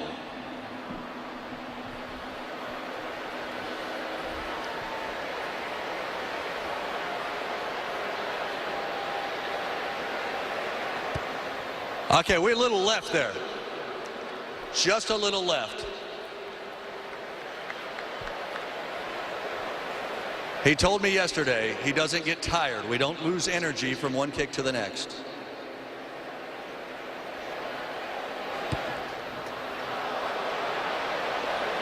Got a little case of the hooks. Come on, let's root him on, guys. Let's go.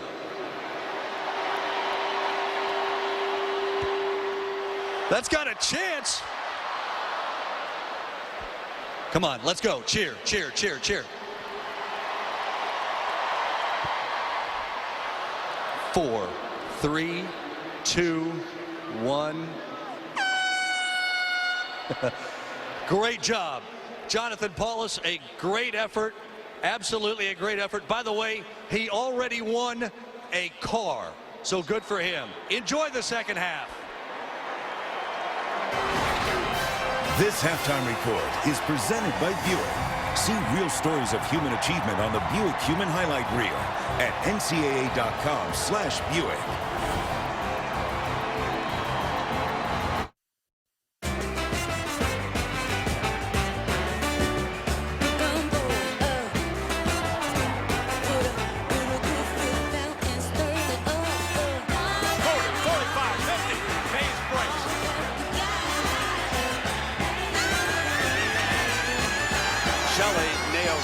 Puts him up by 3 field goals.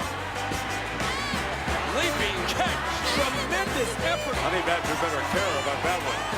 Block. That excites the LSU crowd. For more music, videos, and info about the movie Regeneration, coming out February 16th, go to ESPN.com/music as we welcome you back to the second half of the All-State BCS National Championship. The statistics tell the story, and for LSU, they are flat ugly. They have not been able to even cross midfield. As you take a look at our numbers right now, with Bama leading by 3 field goals here, Herbie. I tell you, LSU should be very grateful that their defense has played well enough to keep them in the game. I mean, Bama hits the field goal there at the end of the half to make it a 2-possession game with 9 points. but it could be a lot worse considering how bad LSU's offense looked in the first half. If I'm Les Miles, I'm in there at halftime and say, fellas, we're 13-0 for a reason. We've been in these situations. We looked awful in Atlanta in the SEC championship. We turned it around and scored 35 straight in the second half against Georgia. We can find a way to do it again. But in order to do that, Les Miles needs somebody from his defense to make a play to give Jordan Jefferson in this offense a short field to work with. Give him some confidence and try to get the momentum back. Meanwhile, Marquise Mays, the senior from Birmingham, has apparently played his last game for the Tide. Pulled a hamstring, returning a punt actually that set up their first field goal, and the young man very distraught on the sideline about his inability to come back on the field with his teammates. An emotional guy, great leader for the Tide. Coming out from deep in the end zone. And a strong return to the 30 by young Christian Jones, who has replaced Mays as the ace return man. And so Jones, the freshman, gives him a charge here to start the second half. It'll be interesting to see how LSU tries to slow down this offense. A.J. McCarron, they took 18 first downs in the first half, 18 snaps. 16 of the 18 were passes. And they rolled him out with play action a lot of times to take advantage of that aggressive LSU defense. Got him outside, dumping out in the flat. Let's see what they can do to try to contain him and come after him a little bit more to try to create those turnover opportunities. Richardson opens the second half as Williams and Smelly flex over to the right side of the offensive line. And McCarron on first down has been a thrower tonight over the Honey Badger to Hanks. Darius Hanks, who has become the go-to guy, and they burn number 7 on the first play from scrimmage for 19. And great timing and rhythm between McCarron and Hanks. The ball is out of his hand by the time Hanks made the cut to the outside, and they're actually going after Matthew in man coverage. Now that slip screen to the outside, and Bell catches an alley, and Bell in the foot race is out of bounds. Eric Reed chasing him, and the young man takes it all the way into the red zone right now for Bama. Brett, watch Hanks on this block on Tyrann Mathieu to get him to the corner right there. Nice job with a catch and a play. The next play, Hanks comes up with a big block to spring Bell loose down the right sideline. Good effort there again by Hanks. They're only at the 23 when he stepped out of bounds. So a little bit shy of what I had originally thought. And Richardson on the field right now here in the second half does get the first carry. So perhaps they were using Lacey to give him a little bit of a blow here for the second half. But he's staying on the field this time. Keep him on the field. You get into plus territory. He's your difference maker. But Alabama there with a little bit of hurry up, maybe to try to slow down LSU, who you would think would want to come out aggressively, but they got on their heels in a hurry after that great throw by A.J. McCarron. First down has bugged the Tide against LSU. Second down and 10. Wide open Hanks. And he is to the 18-yard line before he's brought down by Mentor, the linebacker. Good job of bringing Hanks. They're moving him around now. Here he is in the backfield. They slip him out. Linebacker comes. Quick throw to the outside. You got a linebacker out there trying to deal with a wide receiver out in the flat. So Jim McElwain, who after this game will become the head coach at Colorado State, is upstairs dialing in plays. There is Jim, young man from Missoula, Montana, out of Sentinel High School, quarterback at Eastern Washington. And here he is with a third down and 5. And he likes what he sees with McCarron throwing, deflected. And that was a chance for Eric Reed to pick it off, but he couldn't quite get there. Once the ball is deflected like that against the secondary, it's a real jump ball. And it's tight windows, Brent. Great effort that time again by Benny Logan to knock that ball away. Reed, you're right, almost comes up with that big play, but give LSU and their defense a credit. They're giving up yards, but they're not giving up touchdowns. So Jeremy Shelley for 35 yards this time. Slides it through from the right hash. Jeremy Shelley, 12, LSU, nothing.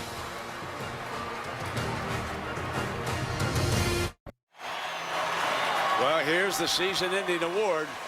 That's a coach's trophy presented by Dr. Pepper. And Alabama trying to come back and avenge their only setback of the season. And hold that Tiger. Look how he's disguised today as that honey badger, but he hasn't fooled the Crimson Tide. LSU bench looking very dejected and concerned. And Jordan Jefferson, hope he realizes the importance of this drive, getting the ball to start this second half for the LSU offense. That Claiborne, ever dangerous, but Alabama has done a great job of holding their lanes, forcing him back to the middle. Breaks out at the 20-yard line, and he is down at the 24. Terrific coverage, and a reminder, Wednesday night ESPN has an NBA doubleheader featuring some of the biggest names in the sport. We'll start it Wednesday night at 7:30, Mavericks and the Celtics. That's at 8 p.m. They'll tip it off, and that'll be followed by the Heat and the Clippers. A lot of interest in that Clipper team this year. Unlike Alabama's success in the first half on first down, LSU was kind of at the opposite end of the spectrum. 6 first downs, only 13 yards of total offense. Put them in a lot of second and third and long situations. That's got to change. LSU's been all over the map offensively. They haven't identified at all what they want to do here against this Tide defense. They'll roll on first down. Beckham's open, and they can't get it to him. Beckham was wide open that time. This is what we talked about, Brent, taking a few shots downfield against the Crimson Tide defense and being aggressive. The freshman here, a little bit of a double move.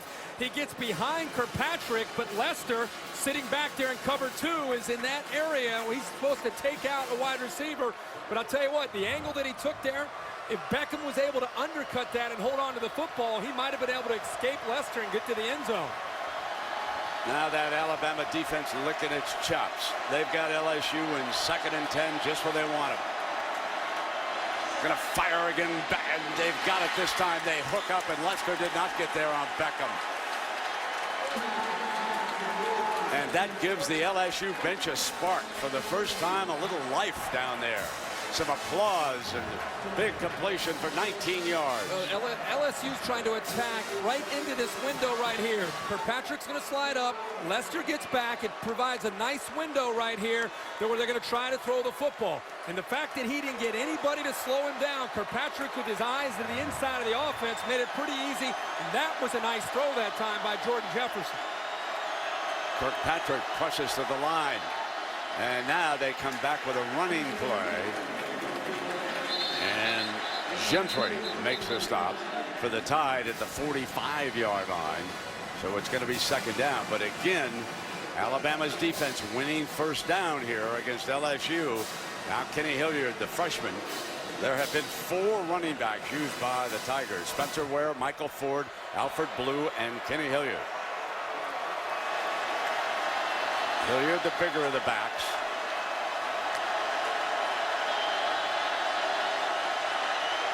Jefferson's in trouble. Brought down, sacked by Courtney Upshaw. He's one of the top outside linebackers, defensive ends in the SEC and maybe the country. 41 comes from the backside. The right tackle, Alex Hurst, did not even look out. One guy you have to account for when you throw the football is number 41, and he gives you an idea how much speed he has coming off the edge there, 265 pounds. Now Sunseri will come in as one of the safeties, and that will move Mark Barron up in support. So it is now 3rd down, and Jefferson in trouble on the move. And he is out of bounds, and this will force LSU to punt. Well short of the first down. But a sack by Upshaw put LSU in that 3rd and long there against Alabama. That's not going to go well. They're now 0 for 6 on 3rd downs. Now remember, they have a freshman. Christian Jones is back there. Here comes Brad Wing. Didn't even pick up an American football until just a few years ago. Came to high school in Baton Rouge. 15 years as an Australian rules player. Jones from the 10, and he is hit. The gunner Brooks down on top of him in a hurry, and there's a penalty flag. A late penalty flag came flying at the 10-yard line. Let's see if the tackle was up too high. He called a fair catch, I guess, is what the signal is down below, that he did signal for a fair catch, and Brooks didn't realize it. So that's a personal foul, obviously.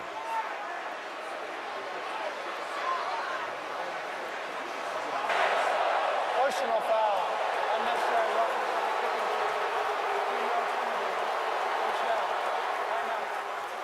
I think Les Miles in the LSU bench saying that it wasn't so clear that he called the fair catch. So he's discussing with the officials downstairs.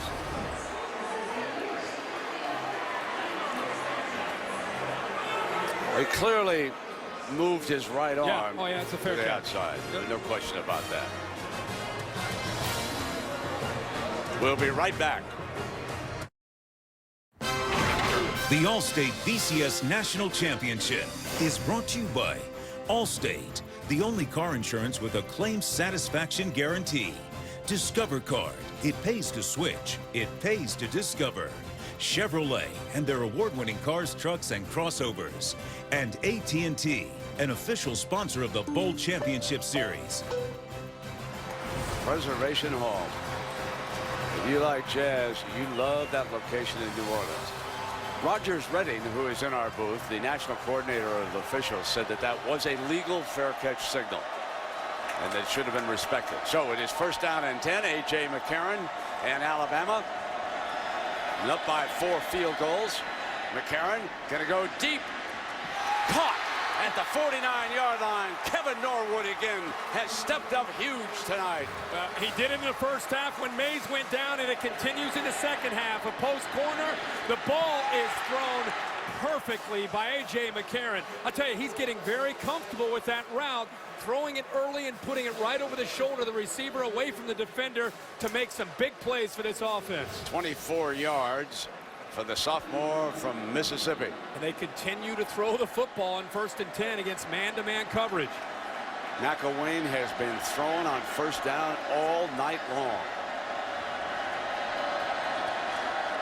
And he's not stopping. Now McCarron rolls, throws deep downfield, and Hanks was open on the sideline, and he overthrew it. They couldn't connect. Hanks broke free, and A.J. spotted him, but they couldn't connect. Again, buys a little bit more time, and Brent, you're right, the defense, because of the time that McCarron was able to pick up with the scramble, they just lost it. They lost him in coverage. He snuck behind Simon there, and he's got right down the sideline. He was all alone. Honey Badger comes off the bench to come back on the field, and they've got him as a nickel man. He's looking at Hanks at the bottom of your screen, number 7, press coverage here. Second down and 10. That's exactly what A.J. McCarron sees, is that man-to-man coverage by the LSU defense. And they'll run against it with Richardson, and he is jumped for a loss. So this will be 3rd down and long, and so far the defense of LSU is holding after that big first down catch by Kevin Norwood. Where they like to, LSU likes to bring in Ron Brooks. Ron Brooks and Tyrann Mathieu off the edges have had a lot of success bringing pressure and blitzing and getting to quarterbacks and creating pressure, and a lot of times creating turnovers.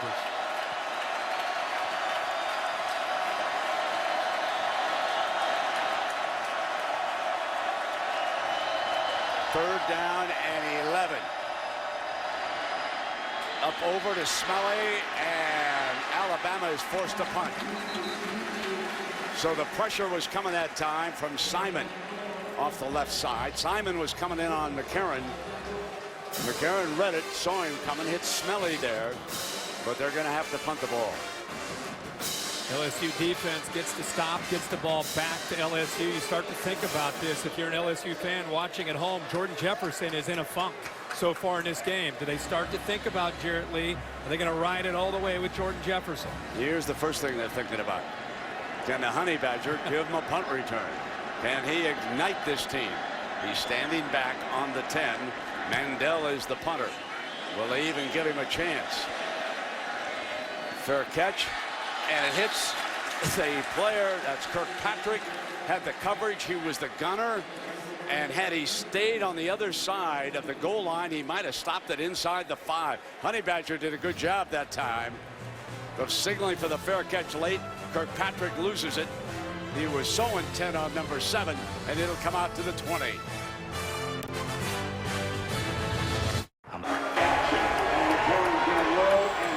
Telecast available in 3D on ESPN 3D. Brought to you by Vizio. Fans are here at the Bud Light viewing party in New Orleans, experiencing the latest technology firsthand. And speaking of fans, many who are not here have taken to Bourbon Street. As you see a shot of that famous street here in New Orleans from the Royal Sonesta Hotel down in the French Quarter. And for some, the party already is underway. J.C. Copeland and now Michael Ford will try it. Jordan Jefferson stays in at quarterback. And here comes the option. Here is Ford. Could not get to the edge. And that was Jarrell Harris, the linebacker. Well, Jordan Jefferson is struggling on this option. It's a big part of their offense in their first matchup. Watch how he pitches off of Harris 5. And then Harris goes out and makes the play.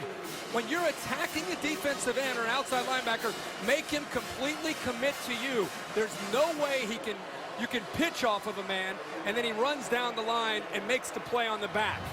Completely disrupts the timing and the rhythm of the option attack. This great defense dominating first down. Spencer Ware coming in. Need a dozen to get to the first down marker. Jefferson. Interception, threw it away. A horrible mistake. Mosley's got it. Bama is in business again.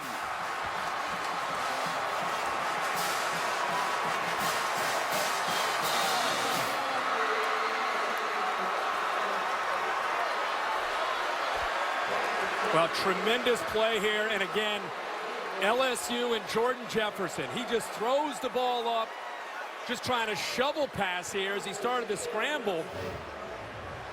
He starts to panic. He has time to make a throw. There's Ware helping out. Then he kind of sneaks out. Ware thinks he's going to take off and run with it, just kind of flips it. And Mosley with a big injury there. Jefferson just thought Ware would stay with him. Ware started the block. Mosley makes the play for the big interception.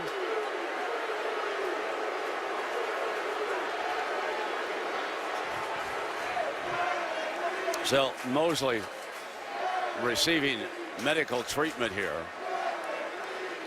The only good thing that Jefferson did on that play was it was a strong tackle. But that's a horrible mistake. So we'll take a break.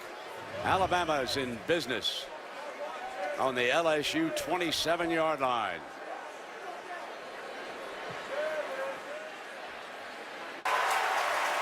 Aerial coverage brought to you by DirecTV. If you call yourself a sports fan, you got to get DirecTV. Well, C.J. Mosley has been carted off the field, and terrific young player, young linebacker. And last year he was a consensus freshman All-American. He has a wonderful future. We hope he's going to be okay. So now the second Alabama drive to start inside the 30 of LSU. Remember that punt return by Mays. And what's ironic is that on both the plays that set up this field position, key players were injured. Mays has not returned after the punt return. Now Mosley, after the interception, is forced to leave the field, and it will be A.J. McCarron, this time handed to Richardson. Lost the yard, gave it up on that particular play. A rare run on 1st and 10 for Nick Saban in the Tide offense.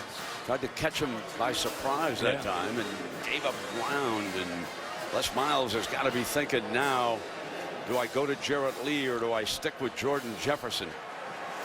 Yes, we said that a little earlier. It's interesting, the crowd here, they're trying to get involved, helping Les Miles make that decision with the Jarrett Lee chance, and he's actually starting to warm up. He's starting to loosen up for the first time that we've seen Herbie. And here is Richardson. Banged out of bounds. on the near side at about the 24-yard line. You start to look big picture. You got 6:18 to go in the third quarter. You're down 12. This is obviously another situation where LSU has to rely on their defense. They cannot give up a touchdown here. You hold them to a field goal attempt, even if they make it. There's Jarrett Lee stretching out. Even if they make the field goal, it's at a 15, still a 2-possession game, theoretically. Absolutely, with the 2-point conversion. Third down and 7 now. So here we go.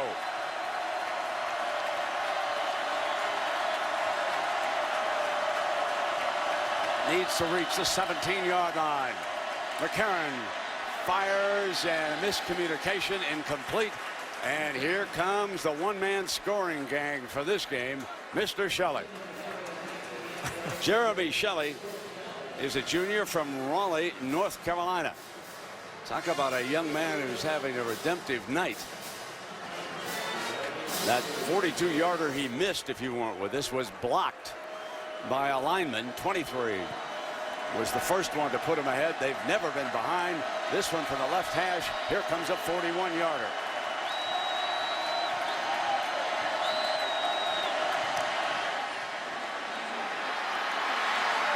Misses to the right. Now LSU very much in the thick of things here. If they can mount any kind of an offense against the #1 defense in the country. He hits it good. He just pushes it to the right. And LSU's defense yet again makes the stops and forces the field goal to get the ball back to this Tigers offense. You know, we've not seen a spark of energy from LSU on this side of the ball since maybe the pregame. A team running around with confidence, and Jordan Jefferson ends up coming out. And boos from the crowd. LSU has not crossed midfield. Hilliard checks in with Ford, so Hilliard will be the fullback. Quick pitch to Beckham on the outside, and Beckham to the 27, and Harris making another stop. This defense can run. Quick throw to the young receiver to the outside, and not only are you dealing with cornerbacks and safeties, but the linebackers and the defensive linemen are running to help in pursuit. LSU has got to continue to be aggressive, trying to attack the Alabama secondary with some quick throws by Jordan Jefferson. Bama shows blitz and backs out of it. Oh, Randall shook off Kirkpatrick, and then he is thrown down at the 26-yard line. They want to throw the screen on the other side, and Lester. Here's the view from our DirecTV Ultimate Picture Cam. Just a quick throw. The unfortunate thing is right now, Alabama doesn't feel threatened with the vertical passing game from Jordan Jefferson. They're squeezing down on these shorter throws. Kirkpatrick is there in a hurry. Randall was lucky he held on to the football. Now third down and 8 coming up. And LSU is 0 for 6 on third downs. 0 for 6. Where is the running back? Sacked. Can't get it off. Down at the 17-yard line. The Tide rolling. Gentry in on the quarterback.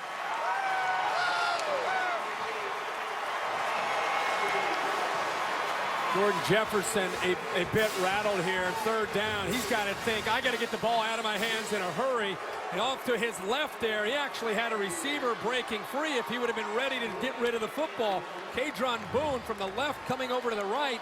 If he would have thrown that ball on time, he had a chance at least to get a shot at a first down. Spencer Ware could not pick him up with the block, and Gentry just continued to power in. Now Jones is back deep for Bama. Not one of Wing's better punts. From the 38, Alley in the middle. Jones still on his feet. And he's to the 47-yard line. The freshman with some fine returns. Also picked up a personal foul penalty. And we remind you that Super Tuesday presented by KFC begins this week on ESPN. Speaking of the SEC, Georgia, Florida will be the opening game, followed by the Big Ten, Ohio State, and Illinois. Outstanding field position for the Crimson Tide. See if they can take advantage of it here. Lacey will be the running back for the Tide. $59 yards of offense tonight for LSU, 306 for Alabama.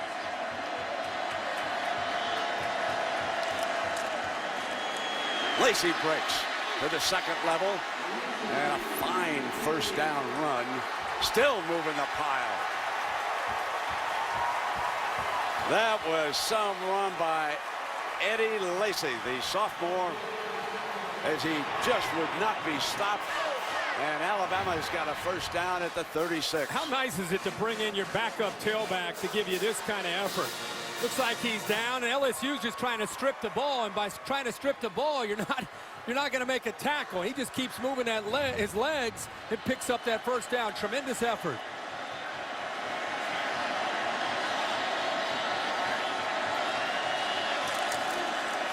Lacey again to the middle.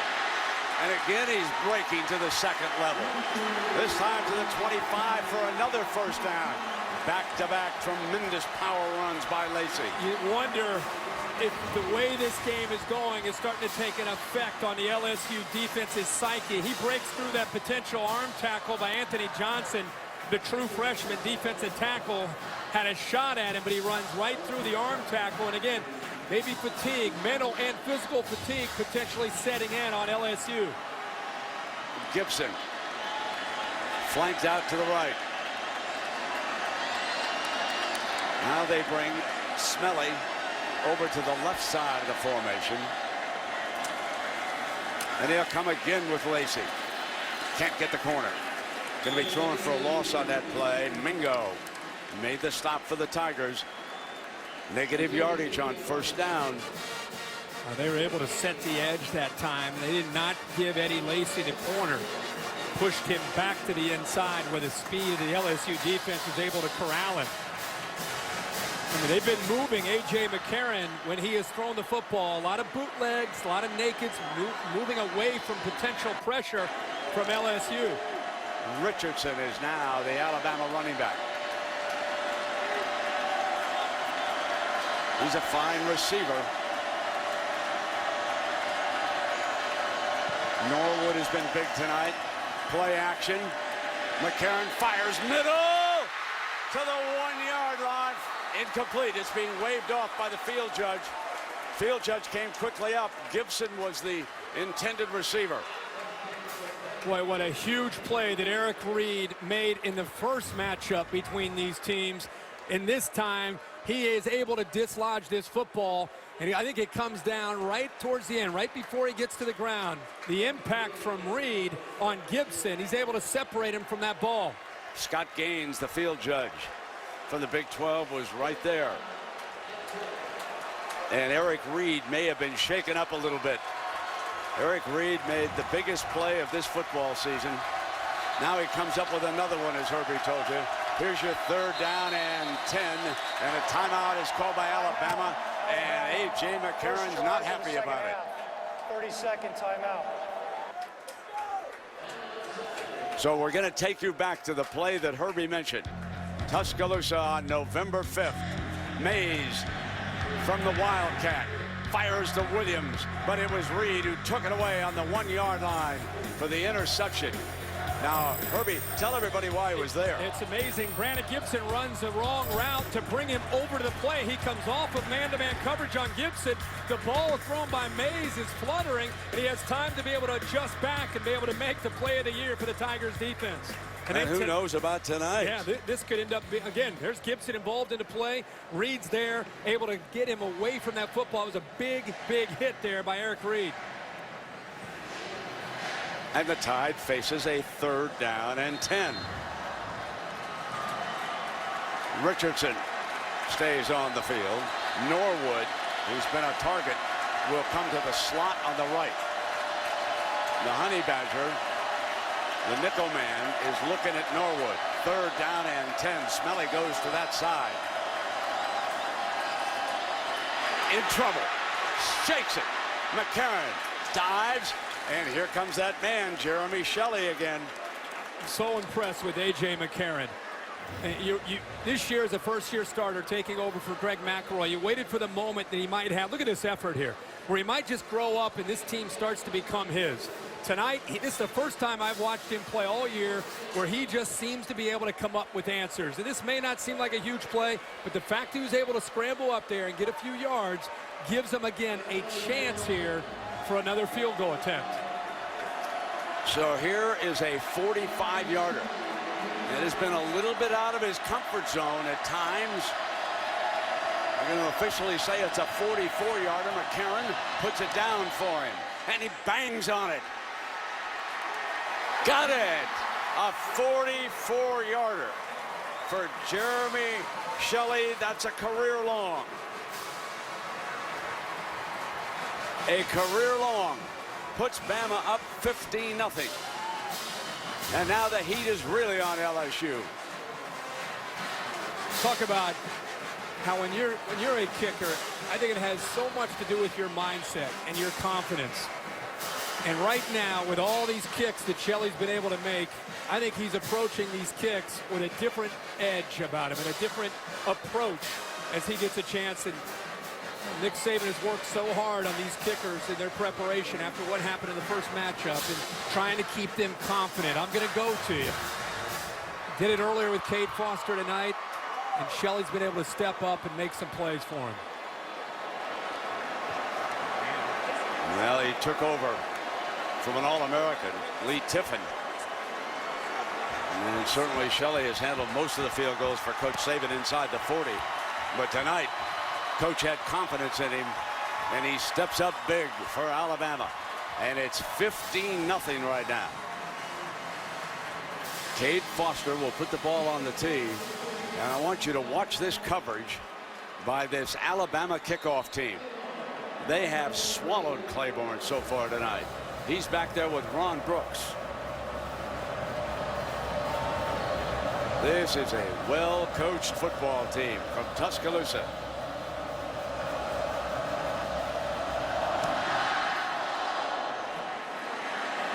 So here's Claiborne from a yard deep, trying to get a left return. Nothing doing. Down at the 21-yard line, Sunseri, who's a devil coming down from right 3, was right there. This, ladies and gentlemen, has been the year of the field goal kicker. So many missed opportunities. Bama missed 4 in that first game when they lost. Boise State might have played for a national championship, or Oklahoma State. How about Oregon's miss? Then Stanford the other night in the Tostitos Fiesta Bowl. And Virginia Tech missing 1 right here in the All-State Sugar Bowl. Kenny Hilliard will try it with Ware. Still no change at quarterback, even though the Baton Rouge natives are growing restless. Fires low, and it is complete to the 29-yard line. D'Angelo Peterson's first catch of the night. Let's check it down below with Tom Rinaldi. Tom.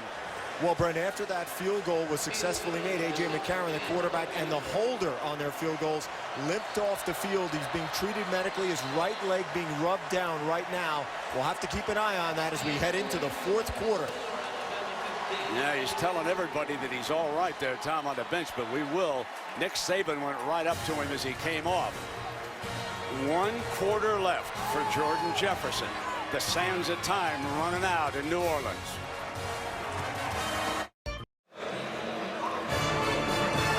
Welcome back to the 2012 All-State BCS National Championship. With Kirk Herbstreit, Tom Rinaldi, and Aaron Andrews, I'm Brent Musburger. Another field goal battle, but this time Alabama has all 5 of them. LSU can't get across midfield, being stoned by this Alabama defense, which has yielded only 8.8 points a game, best of the decade, and they're closing in on another one. Helmets come flying against this defense. Herbie, it's amazing. Alabama leads in total defense, rush defense, pass efficiency D, third down defense. It is incredible when you watch these players. Yeah, 2 years ago, they had an outstanding defense led by Rolando McClain. Last year, they had a lot of talent, but they were young. Nick Saban this year using the experience. You could see the year. All you have to know is their defense allowed 9 touchdowns on the season. I think Clemson gave up more than that in just their bowl game the other night. 3rd down and 1 now. Ford has checked in for LSU. They'll go to the short man and Hilliard, and it wasn't easy. The freshman lined up the big back, and LSU had been 0 of 7 on 3rd. But I don't know if I've ever, in all the years of watching LSU football, ever seen an LSU team as lifeless as this football team. Alabama has just come after them and taken, look at this, look at the attitude. You've never seen LSU look like this. Michael Ford stays in as the LSU running back. Battles his way to the 36-yard line, picking up maybe 4 yards on that 1st down run. Let's check in now with Aaron Andrews. Aaron? Herbie, just to add, and Brent, on your comment about LSU looking lifeless, coaches are urging them to get some sort of energy down here. Alfred Blue, the running back. Jefferson on the roll, and he's going to step out of bounds short of that 1st down. They have just taken everything away from LSU tonight. Alabama is not giving them a thing. No, you talk They're about playing like the 50-yard line's the goal line. They still haven't crossed that 50-yard line either. Just incredible the way they took advantage of these 44 days. Kirby Smart, the defensive coordinator, Nick Saban. Up to this point, there's nothing that LSU can do to try to move the football. Remember the name Kirby Smart. He's going to be the next one to leave Coach Saban's staff down the road. He's a great young coach. Got to hurry with the clock coming down. And nothing doing. Copeland, the fullback. Gentry again. He's blowing up the middle of that offensive front. You know, all the names like Josh Chapman and Jesse Williams, Damian Square. But I'll tell you, a guy that's been able to make as many plays for this Alabama front is Nick Gentry, the senior. Just a grinder as a defensive lineman, uses his leverage in his hands. That time slipped right by the guard on a short 3rd down attempt there by LSU. Beware the Mad Hatter. If Alabama doesn't show a good defensive front on this play, Brad Wing is fully capable of taking off. But there's a couple of linebackers back there, and they don't give it to him. So here comes Jones over and out of bounds. What a good pair of hands for a return man. It'll be Alabama ball at the 17. Nick Saban closing in on a 3rd national championship.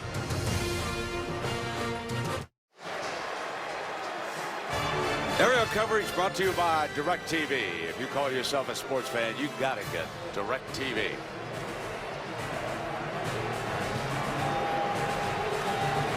And the DirecTV mobile studio has completed its drive to the national championship. Live shots, coverage of both teams all week long. Look for it again soon on campuses across the country. DirecTV mobile studio is fired up for spring football in April. 1st down and 10, Trent Richardson, the running back. A.J. McCarron, hands, and the Saban gang goes to work on the clock.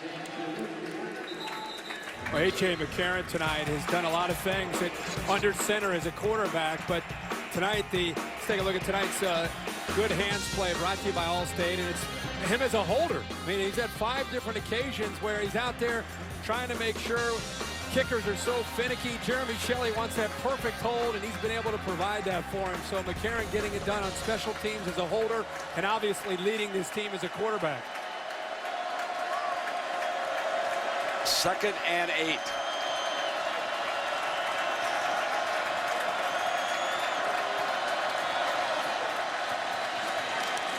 Working on the clock with Richardson. You know, never has there been a shutout in a BCS bowl game, much less a BCS title game. The closest we came was Oklahoma jumping Florida State 13-2. And Miami did defeat Nebraska in a national title game back in '92. They have not let the Tigers across midfield here tonight. This is one of the great defensive performances of all time. 7 quarters these two teams have battled this year. Not a single touchdown yet. Down goes McCarron. Minter all over him at the 10-yard line. LSU brought pressure, and it frees up Minter. See the outside, both the outside linebackers came. Richardson was occupied because of pressure. Barrow also came, but Minter's the one who gets home. And this is where LSU typically can make something happen. That time they didn't get the fumble. Let's see if Matthew can give him a big return. They got a shot to cross midfield on this part. Matthew is standing back on the LSU 43. Cody Mandel, the sophomore, kicks it over to the left side. Takes an Alabama bounce. Honey Badger picks it up dangerously. Honey Badger fears no man, but that time the tide rolled all over him. That was Kirkpatrick, the gunner, who got down. They've been working Kirkpatrick as the gunner all week long. And this is what they wanted. A piece of the Honey Badger. Fear the tide, Honey Badger. We played. The All-State BCS National Championship is brought to you by Allstate. Play the All-State Championship Challenge at allstatechallenge.com. Taco Bell. Think outside the bun. Nissan. Proud partner of the Heisman Trophy. And Vizio. Delivering entertainment freedom for all. That's the Voodoo Spiritual Temple, established in 1990 by Priestess Miriam. If they've got any good vibrations for this LSU offense, which has gone no further than the 47. Richardson over there on the Alabama sideline right now. Spencer Ware is the running back. And here comes Ware. He bangs to the 40, so they're within 10 yards of midfield. Trying to get there. You know, a lot of people look at this LSU offense. They haven't been to midfield. You think, why not make a quarterback change? Why isn't Jarrett Lee in there to try to give him a spark? Well, Jarrett Lee's had his chances in his career. A couple starts against Alabama. Look at those last two numbers. 1 touchdown and 7 interceptions. That might have a lot to do with why he's still on the sideline, and they're counting on Jordan Jefferson. Only 9:15 remaining. Jefferson. No first down, and it'll be 3rd down. Fairly manageable this time as DePriest comes up. I mean, not only are the ones making tackles, Mosley, of course, is out, but now the 2s and the 3s are chipping in for Coach Nick Saban. What a fabulous job he has done along with Kirby Smart. When we went to practice, Kirby, Saban never took his eye off the defense. Never even looked at one snap offensively. Left it up to McElwain. Stampley. And now is the fullback, and here comes Hilliard, here comes Power, looking for that first down, looking for anything good to happen. Toss play, Hilliard, freshman, busts through, keeps going, can he get the 50? Thrown just short of it. My goodness, give me something to get excited about. I promise some touchdowns tonight. Look at this, more field goal. Well, 3rd and short, it's just a battle in the trenches there. Power play, follows Williford around there to pick up the first down. They go with their power back. And Kenny Hilliard's able to give them the first down, but that's not going to get them on the board. They need touchdowns. They got to get the ball downfield.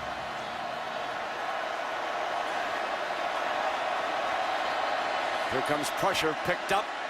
Jefferson forced to take off, 45-40. Splits up the middle and down to the 31-yard line. And that's the most penetrating offense that the Tigers have had here, 17 yards. First time I've seen Jordan Jefferson run aggressively. They brought both the linebackers, Nico Johnson, Dante Hightower. Once he escaped them, he recognized a huge void in the middle of the defense, and look how he didn't hesitate. He just took off. First time he's done it all game. So across the 50 for the first time today. Ball at the Tide 32-yard line.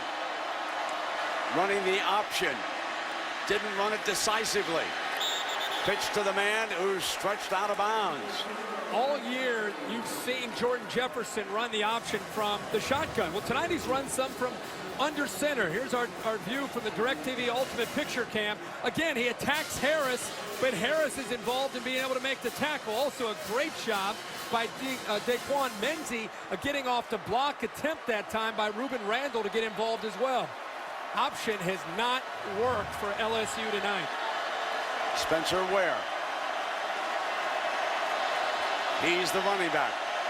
Second down and 13 for the Tigers. Penalty flag. Stops play. It's a false start. Another mistake. You know that Alabama has played this game without one penalty. There has not been one penalty called against the Crimson Tide here in this football game tonight. This is a very special defensive performance, and we cannot overlook McCarron going 23 for 34. The only thing he hasn't done is stick into the end zone. He lost his go-to receiver back in the early part of this game. It's been very efficient offense, not been able to punch it in, but they still have been able to get into pretty good field goal range. But the defense has just been a huge story, obviously, and what they've been able to do to Jordan Jefferson.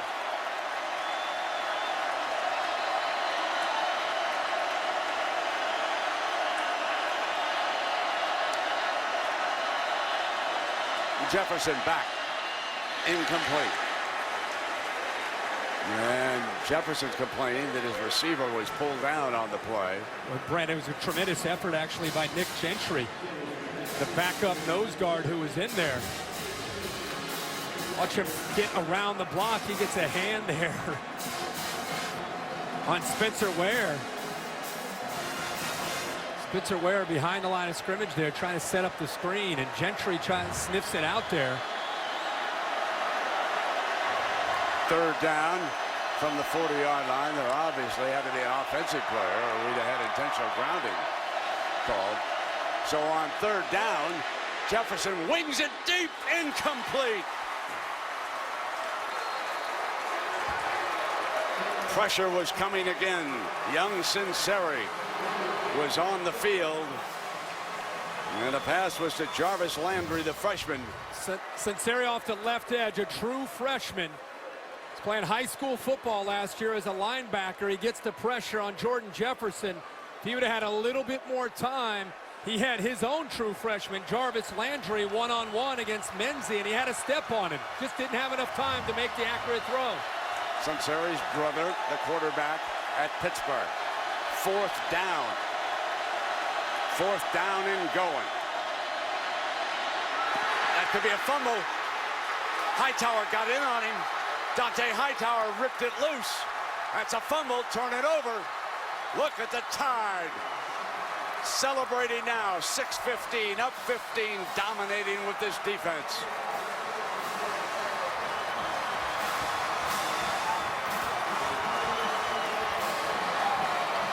This is a mauling, folks, a mauling.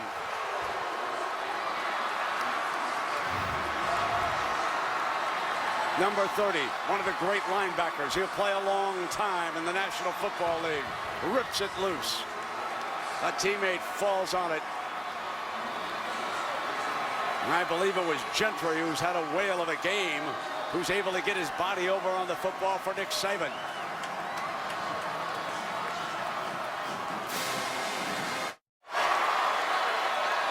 We welcome you back to the 2012 All-State BCS National Championship. Alabama closing in on the first shutout in any BCS bowl, including the championship game.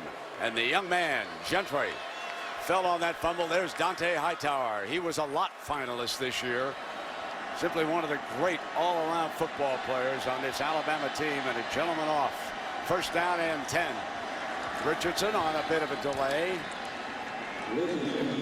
Brent, I know you can appreciate this. Dante Hightower plays the middle linebacker, but on third down situations, they'll move him to defensive end. Now, what he does here to Alex Hurst is instead of coming out wide, he actually fights him to the inside. I think he catches the right tackle by surprise with his suddenness and how quick he moved to the inside. And then look how he keeps, after he knocks the ball away, he fights to keep Jordan Jefferson away from the football to give Gentry enough time to pounce on the football for the turnover.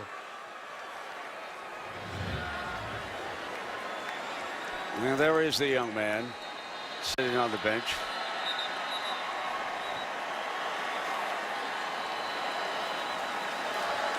Very versatile defensive end. Linebacker, or versatile linebacker. Play him at defensive end on third downs, which will help him at the next level, that versatility. I want to remind everybody to stay tuned for the Ford BCS postgame show immediately following tonight's game.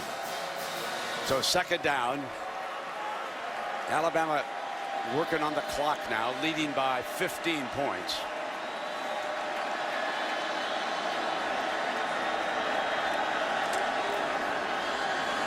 McCarron rolling hard to the left. He's going to take it himself. Dive forward. So McCarron on that sideline. He's been a bundle of energy tonight. Watch the defense flow. Everybody thinks they're killing the clock. Trent Richardson's going to get it. They're not going to run the bootleg. Look at A.J. McCarron with the wheels and the presence of mind to stay in bounds. But this is going to be a run all the way. He got to the corner, got around Sam Montgomery, picked up the first down, and then stayed in bounds. But showing again that athletic ability that I think may be surprising some people tonight.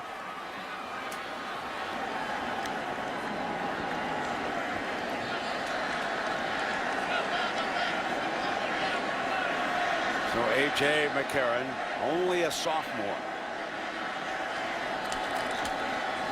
Now they come back with the Doak Walker Award winner, and he stays in bounds too. So well coached. Eric Reed making the stop, and the youngsters who have stepped up big. There are the sophomores, and you can see that they all lost in the BCS National Championship game, but A.J. McCarron can break that streak. He can become the first sophomore and freshman to win the BCS championship. He is within 5 minutes.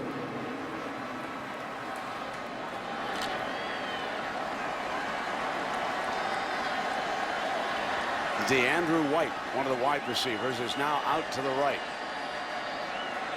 Jim McElwain calling the plays, hammering away at the clock right now. And Richardson breaks free on the sideline. End zone. How about that? Finally, a touchdown between these two.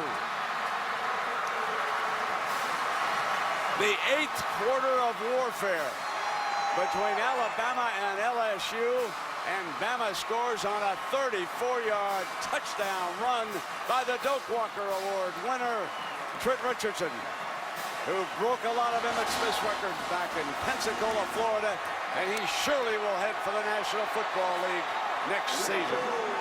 Probably will be the first running back drafted.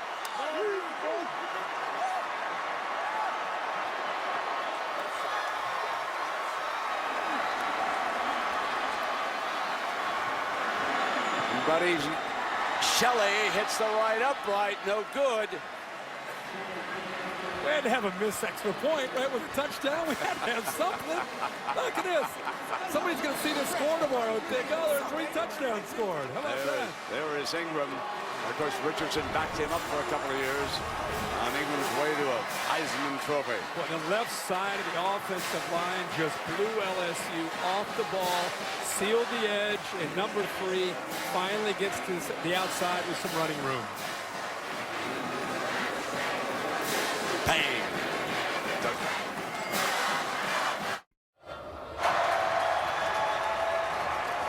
There are a lot of LSU fans headed for Bourbon Street as you look from the balcony of the Royal Sonesta Hotel over in the quarter.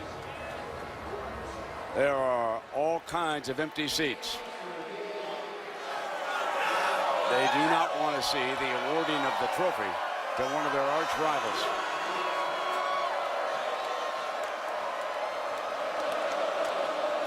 Beckham is back deep with Brooks. So they'll give Beckham a chance on this kickoff return. And then we'll see if Lee cleans up this game in his last appearance for LSU. And Ron Brooks was the return man that time. Back to the touchdown. Trent Richardson is able to get some great blocks on the left side. They just covered everybody up from the LSU defense, but the vision to bounce this outside and follow the blocking. Michael Williams, the tight end, kind of sealed the edge on the block against Barrow. But this is classic Trent Richardson. Feel it, bounce it, get to the outside, and then he's got the speed to be able to take it into the end zone. Alfred Blue will be Jordan Jefferson's running back. So it will be Jefferson who will take it home here for LSU. Down by 3 touchdowns. And it'll be second down and 10. You know, Alabama is known for how they pressure, how they blitz you. They've done some blitzing on third down. But for the most part, Brent, it's just been the front four from Alabama just getting pressure and beating LSU's offensive linemen up. Let's take you back to Pasadena 2 years ago. Marcel Darius drove Colt McCoy out of the game with an injury in the first quarter. Bama won the national championship. Tonight, they've made Jordan Jefferson basically invisible in this game as Dante Hightower comes up with the play on Spencer Ware. So another awesome defensive performance against an opposing quarterback by the Crimson Tide. Outstanding defense combined with very poor offensive play and quarterback play from LSU. LSU has not been aggressive offensively. You thought it might change from the first matchup to this game, but Jordan Jefferson has just not been able to get into a rhythm tonight. And he's down at the 19-yard line. Hightower again, number 30. And this time they did bring the pressure. This time they get him to third down and long, and they decide to dial it up and put the heat on him, which is what they're known for. The offensive line, I don't want to put this all on Jordan Jefferson. The offensive line, especially on third downs, just getting overmatched up front physically, and at times, as in that case, just getting lost on who to pick up because of how complicated Alabama's coverage can be and how their blitz package is. Now watch out, Christian Jones would like to turn it loose here on Brad Wing. Penalty flag. You saw the movement on that side.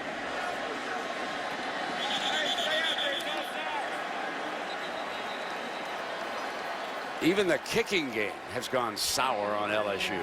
That ball went out of bounds at the 46-yard line.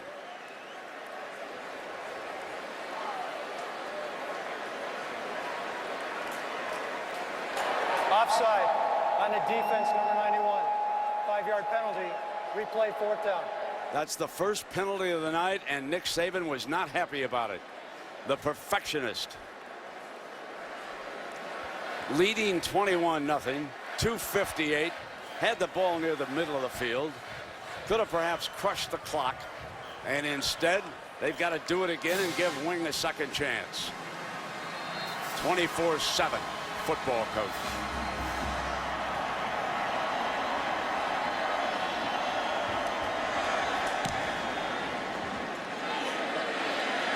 Jones lays off it again. Even worse this one. This one was worse than the previous punt.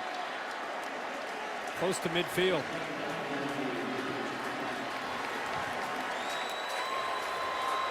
On only a 27-yard punt back in 1931. The Tide shut out Washington State. 1963 Orange Bowl. Blanked Oklahoma. Now they're closing in on a BCS championship and the second in 3 years for Nick Saban. And you've got to wonder, have they finally found the coach that can make them forget the Bear? Nah, we'll never forget the Bear. One of the greatest of all times. How much fun we had hanging around with him, huh, folks? That great gravelly voice. Wouldn't he love this? Here comes Lacey now working on the clock. Eric Reed makes the stop. You know, Alabama will be without an offensive coordinator as soon as this game ends. That's right. Jim McElwain will head to Fort Collins. He'll be the next coach at Colorado State. The rumors are that Brent Pease will be leaving Boise State as their offensive coordinator. But guess what? There's a tug of war between Florida and Alabama for Pease's services. Brent Pease was once the offensive coordinator at Montana. He also knows Saban from his days as a backup quarterback with the Houston Oilers when Nick was an assistant on that staff. My agent on line 2 on that one for Brent Pease. That's a pretty good tug of war to be involved in. Oh, isn't that the truth? And see, off here, Herbie. And it will be third down. They got the clock down to the final 2 minutes, and it just seems inevitable now. And, you know, we've got a couple of minutes. And I want to say something to all the fans in Tuscaloosa. You suffered a great deal back in April. That tornado ripped through. There were deaths, great destruction. This football team came together, helped a lot of people in that town. And I dare say this is for you. This one on behalf of Saban and the players is going to be for the great folks in Tuscaloosa. Handoff to Lacey. Clock continues to run. What a night. Not a single turnover. Only one penalty. That came on a punt here tonight. They have completely dominated this game. They have held LSU to under 100 yards of offense. They have 381. And what is it about Alabama for the third straight year? That trophy is going back twice with the Tide and, of course, last year with Auburn. Amazing. It's amazing to think about the legend of Nick Saban and how it just continues to grow after the championship 2 years ago, and what this defense was able to do tonight to lead them to yet another national championship for the Crimson Tide. So on fourth down. Remember last time in the championship, they hit him over the head when they tried to get the water? Let's see if he told them, be careful this time, fellas. Alabama gets a second chance and makes the most of it. They win the BCS championship behind Coach Nick Saban and quarterback A.J. McCarron.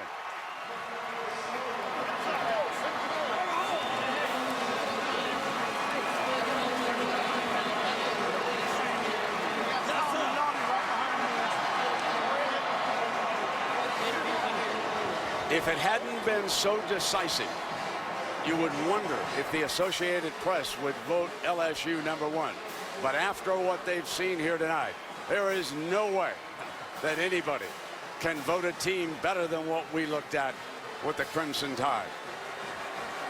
Look at Nick down there with the middle of them. He enjoys the bat this year. 2 years ago, he tried to keep him off the bat. Look at that rascal. Let's go down now to Tom Rinaldi.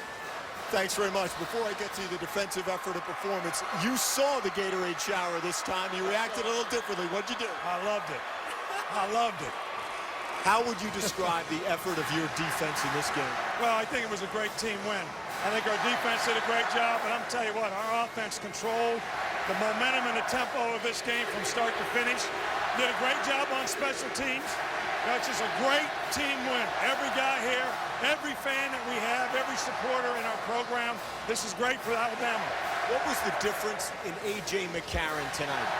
Well, you know, A.J. wasn't quite himself in the first game. And, you know, we knew that he was going to have to play well because we knew we were going to throw the ball on first down a lot. And he did a fantastic job in this game. And he showed great leadership and poise in making good decisions. When you lost November 5th, a lot of your players credited the way you handled walking into that locker room and the message that you delivered to them. What did you say that night that helped this night be possible, man? Well, I told the guys, I said, we got to finish things right. That's our character. That's what we do. And if we do it right, we may get another opportunity. And if we get another opportunity, let's make sure we're doing all the things that every day that we're going to be able to take advantage of it. I know it's about the program and the players. I know you love them. But for you, first coach to win 3 national titles in the BCS era. I didn't know that. What does that mean to you? Well, you know what? Right now, I'm just so happy for our players and our team and my family and all of our fans and the University of Alabama that, you know, it really isn't about me. It's about all those folks. It's a lot bigger than that. LSU's got a great team. They've got a great team. And it really kind of too bad that there's 2 great teams in our league this year and in the same year. Finally, Nick, I know Tuscaloosa has been through a great deal, and you and your team have been very involved. It's just a football game and a victory. But what message do you hope to send to that town tonight? Well, I think it gives everybody a lot of joy and spirit and hope, you know, that we're going to continue to work and move forward and try to help people restore their lives in our community. But things like this make everybody happy and give them a lot of hope. Nick, congratulations, a great win. Aaron? Tom, thanks so much. I'm here with linebacker Courtney Upshaw, just putting on that national championship hat. Tide defense shutting out LSU. What was the difference in the rematch tonight with their offense? Just slowing down their run. We knew they were going to come in and try to run the ball, and they're a tough physical team, but I got to say we out physical them today, and I'm just happy to get that win. Courtney, how were you guys able to get so much pressure tonight on Jordan Jefferson? Well, we actually didn't really call too many blitzes. We just, we got this little thing what we call mush rush and try to contain him, and he slipped out a couple times, but once we got the opportunity to get him, we got him, so that's what we did. This defense in the first game, there was a lot of mental lapses, and that's why you weren't successful. What was the focus this time around? Just to go out and execute, especially on that option. We basically stopped the option all night once they tried to run it, and that was a big key to the game. Trent Richardson said in the first press conference this week this team had a chip on their shoulder because many people felt like they shouldn't be here. How's that shoulder feeling? It feels real good. I mean, we knew that a lot of people didn't expect us to be in this game or didn't want us here and thought that LSU was just going to run the ball down our throats, especially on defense. And we just want to come out and execute. I mean, I'm just happy. I don't care what nobody says. I'm happy. I'm proud to be a part of Bama. Go celebrate with your teammates. Congratulations. Brent, over to you. All right, Aaron, thank you so much. You have to go back to 2002 before you can find an LSU team shutout. And guess who did it? November 16th, 2002. Alabama, 31-0. So we will come back and award the trophy to Alabama, the BCS National Champion. Back with the Ford post-game show and the presentation presented by Dr. Pepper right after this.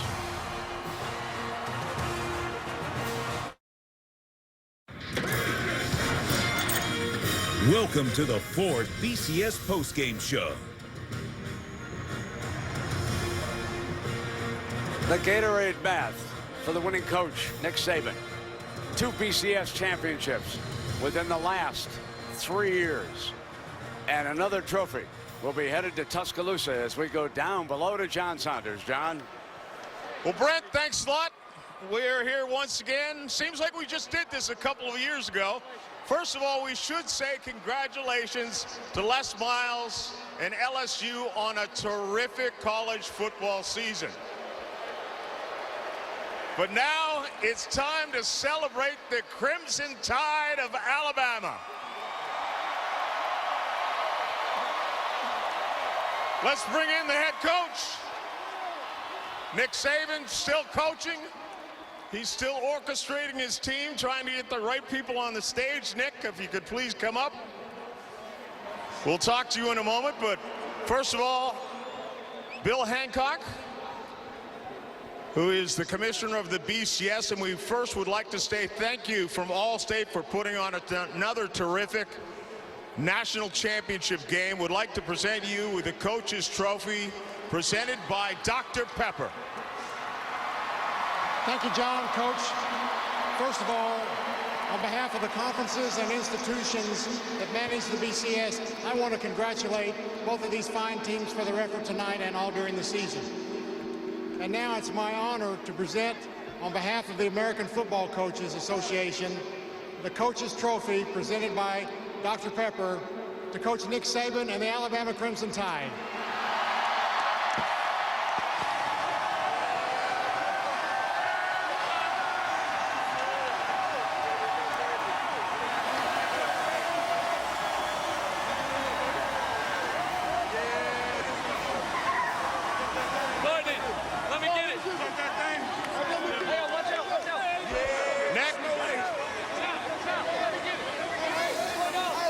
Nick, all your players want to get a piece of the trophy, so I'm going to get a piece of you right now first.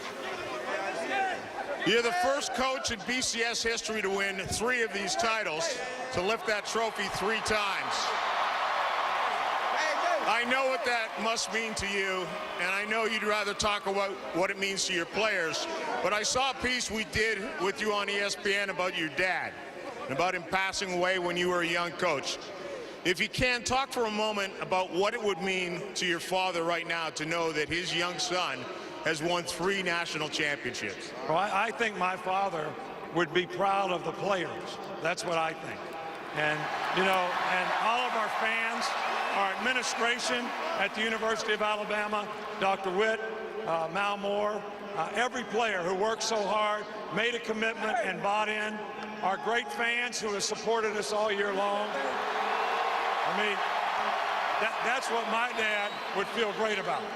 And that's what I feel great about. All the players who put so much into this to have a chance, and the way they responded to terrible pain and disappointment the first time we lost to a very, very good LSU team. And I'd like to congratulate them on a great year that they had. But I'm so happy and proud for our players, our folks, the people in our community who have been through so much with the tornado. I hope this lifts their spirits and give them hope for a successful future. LSU had been prepared for what every team threw at them all season long. They were able to adjust in the second half of the SEC championship game. What was it that your team prepared that they were not prepared for tonight? Well, we didn't really do a lot different. I think we did some things on offense formationally. Jim McElwain did a great job. Our offensive team did a great job. Defensively, we didn't do anything different. We just played well, played the blocks. They had a tough time running the ball. And our special teams did an outstanding job. Now, we did some different things on special teams, and the big punt return was one of those things. And throwing the ball on first down, wouldn't you say that was different? Well, we do that a lot anyway, but we knew we had to do it, and AJ did a great job. Our receivers did a great job. We had good protection for the most part. All right, Coach, I'd like to say congratulations again on a third, the first gentleman ever to win a third BCS National Championship.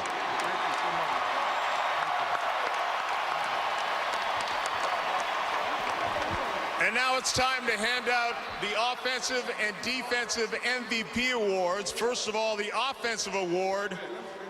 And should be no surprise, the guy who kept throwing the ball on the first down, A.J. McCarron. Ah, there you are, A.J. Trophy's over here. You want to grab it and hold it up for the crowd? Oh, we out here with two. Talk to A.J. first. Going in, obviously, you knew what the game plan was. Did you have any doubt in your mind that we were able to carry out this game plan that had carried so heavily on your big running back before? No, sir, not at all. When you got a great offensive line like I have, great players around you, it makes your job easy as a quarterback. And I got to give all the credit to them. They earned this award for me tonight. And if I could, I wish I could have the whole team up here, because it's not just the offense. The defensive scouts that we go against every week that push us to be the best we can. And we want to give this to the best fans in the world. It was still nice to see Trent Richardson get a touchdown, too, though, and finally get us a touchdown in this game. Oh, definitely. We had to get over that hump eventually, and who else? Number 3, he's carried us all year. He's the best player, and in my eyes, he's the Heisman, the best running back to ever play at this university. And I love the kid to death. He's a great person off the field, not only on the field. You should also get MVP for all those great holds on the field goals as well. Congratulations. Thank you. I appreciate it. All right, let's bring in Courtney Upshaw, the defensive MVP. Courtney, you're behind me. Go pick up your MVP award. Don't be celebrating until I know you got to eat. You already ate. The game's over. You already ate. I was getting ready to say you pick up the MVP award, but the entire defense gets this one. Yes, sir. The entire defense. That's why I'm going to pass this on to my whole defense. Touch that thing, folks. Let go. Roll Tide, baby. Roll Tide. Tell once again, baby. We in here. Let go. Do you realize, I'm sure you'll realize this when you get in the locker room, I don't know if you know now, that LSU crossed the 50-yard line one time in this entire game. Oh, yeah, that's what we spoke. Hey, this defense is built on stopping them, and that's what we did. Shout out, baby. Let go. Yeah. You basically did this 2 games in a row. You didn't win the first game, but I think your defense felt you just didn't lose the first game. Yeah, well, we wanted to come out and show the world that, we really beat ourselves in the first game. No, we don't want to down LSU. They're a pretty good team, but we want to come out and dominate from start to finish, and that's what we did. Well, congratulations to you. Congratulations to the entire defense, the entire Crimson Tide, the entire Crimson Tide family. Alabama, national champions for the second time in the last 3 years. Right now, let's throw it back to Brent Musburger. John, thank you very much. You talk about domination. 92 total yards by LSU, an average of only 2.1. 2 of 12 on third down. The Tide forced 2 turnovers here tonight. Herbie and I are going to come back. We're going to have some final thoughts and a reminder to tune into SportsCenter right after the game on ESPN with Chris Fowler, Gene Chiswick, Chip Kelly, and Desmond Howard. Chris and the gang will have full post-game coverage. They'll have guests, press conferences, analysis, and more. And we'll wrap it up when we come back to New Orleans. This post-game report is brought to you by Ford. Drive one.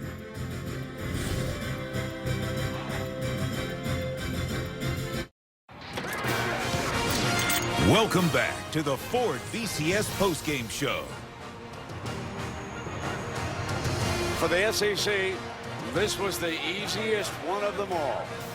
An all-SEC championship, and now for the 6th straight year in the BCS era, the SEC has prevailed.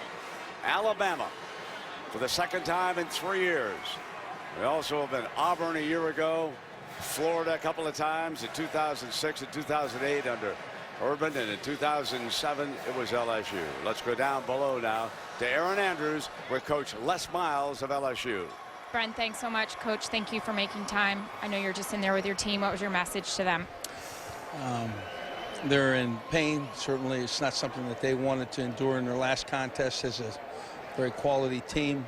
And I told them that those men that'll be with us next year will certainly look to finish the season right. And those men that leave us to graduation and on to other endeavors, they've accomplished a tremendous amount.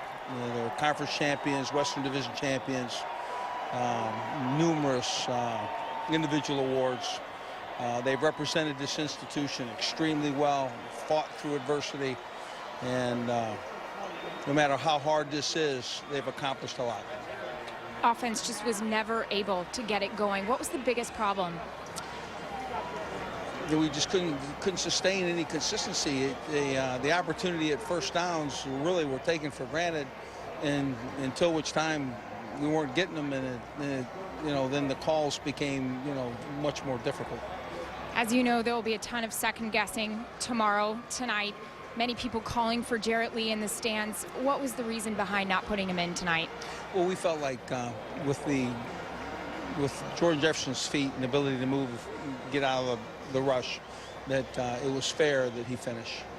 Coach, but you guys go undefeated in the SEC, win the SEC championship. What will you take out of this year?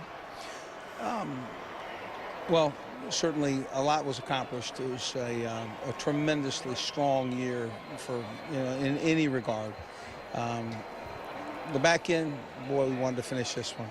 You know, they'll be a little bit more resolve and want, and that just hard to finish a season that was so successful like this way. Appreciate your time. Brent? Aaron, thank you very much. Meanwhile, for Dante Hightower, little piece of history here tonight as the Crimson Tide rolls on and captures another national championship. AP, our coaches poll now since 1936. One of those 2 polls, that is 9 national championships. And that takes a lead on the likes of Notre Dame, Oklahoma, USC. Alabama certainly reigns as #1 here tonight, Herbie. What are your final thoughts on this one? Well, obviously, everybody's going to remember this game 10 or 20 years from now. Remember that great defense. I mean, they came out, set the tone early, took away LSU's ability to run the football, and then they put Jordan Jefferson in some obvious passing downs. The offensive line of LSU didn't help out in any way at all. But I think the one thing I'll really appreciate is A.J. McCarron and the way he really asserted himself early, the play calling by Jim McElwain. I think it put McCarron into a flow early, got his confidence established. He finishes 23 of 34. So as Nick Saban said, just a great team effort, offense, defense, special teams, 1 penalty. I mean, it was as dominating a performance as I've ever seen in college football. Even though they're going to lose some great players off that defense to the National Football League, will they come back #1 next summer? Well, you are going to lose, Trent Richardson possibly too if he declares and gets ready for the NFL. A lot of those defenders are going to move on. Remember the team 2 years ago when they won the championship, Alabama fans just assumed, well, look at all these great freshmen, we'll just throw them in and it'll be great. With Nick Saban's complexity on defense, experience is very, very important. So just to sit here and assume that they're going to be number one, I think is unfair. They're going to be in the top 5, obviously. They open up early in Dallas, a game that you and I will more than likely be there, playing the Michigan Wolverines. So they'll have a big stage early to show who they are next year. But this will be one of those games that, the longer it's removed, the more we're really going to sit back and really appreciate the defensive effort. Herbie, you know how hard it is for a quarterback to improve. What about A.J. McCarron, from the last time you saw him to here tonight? I was blown away by what he was able to do. And I mentioned to you one of our commercial breaks, you could almost feel kind of an aura about him and the way his body language was in the huddle on the sidelines. I think he was feeling it early. I think he had confidence in the plan. They did a great job of moving him away from LSU's pressure. I thought that Alabama stole the LSU spirit early in the game, and they never were able to kind of regain their footing emotionally, and Alabama just continued to take the fight to them. It could have gotten a lot worse if Bama would have been able to punch in some of those field goals into touchdowns. So shutout, and the first one in the BCS era. And up next on ESPN, of course, Sports Center with more from the All-State BCS National Championship. They'll have special guests. We'll hear from the coaches, and we'll find out exactly what they thought. Everyone has to be tremendously impressed with the defensive performance. And this has been a presentation of ESPN, the worldwide leader in sports.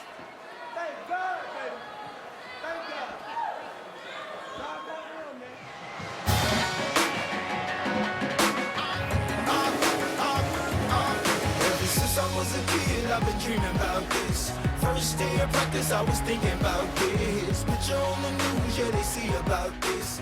Even in the paper, they gon' read about this. Cause all of my life, training day and night, I'm preparing to fight for everyone to believe. Crowds going insane, yeah, they screaming our name. There's nothing nobody can say, cause Caught Kevin Norwood again. Shelley nails it. Jefferson's in trouble. Leaping catch, tremendous efforts. A horrible mistake. Bama is in business again. Blocked.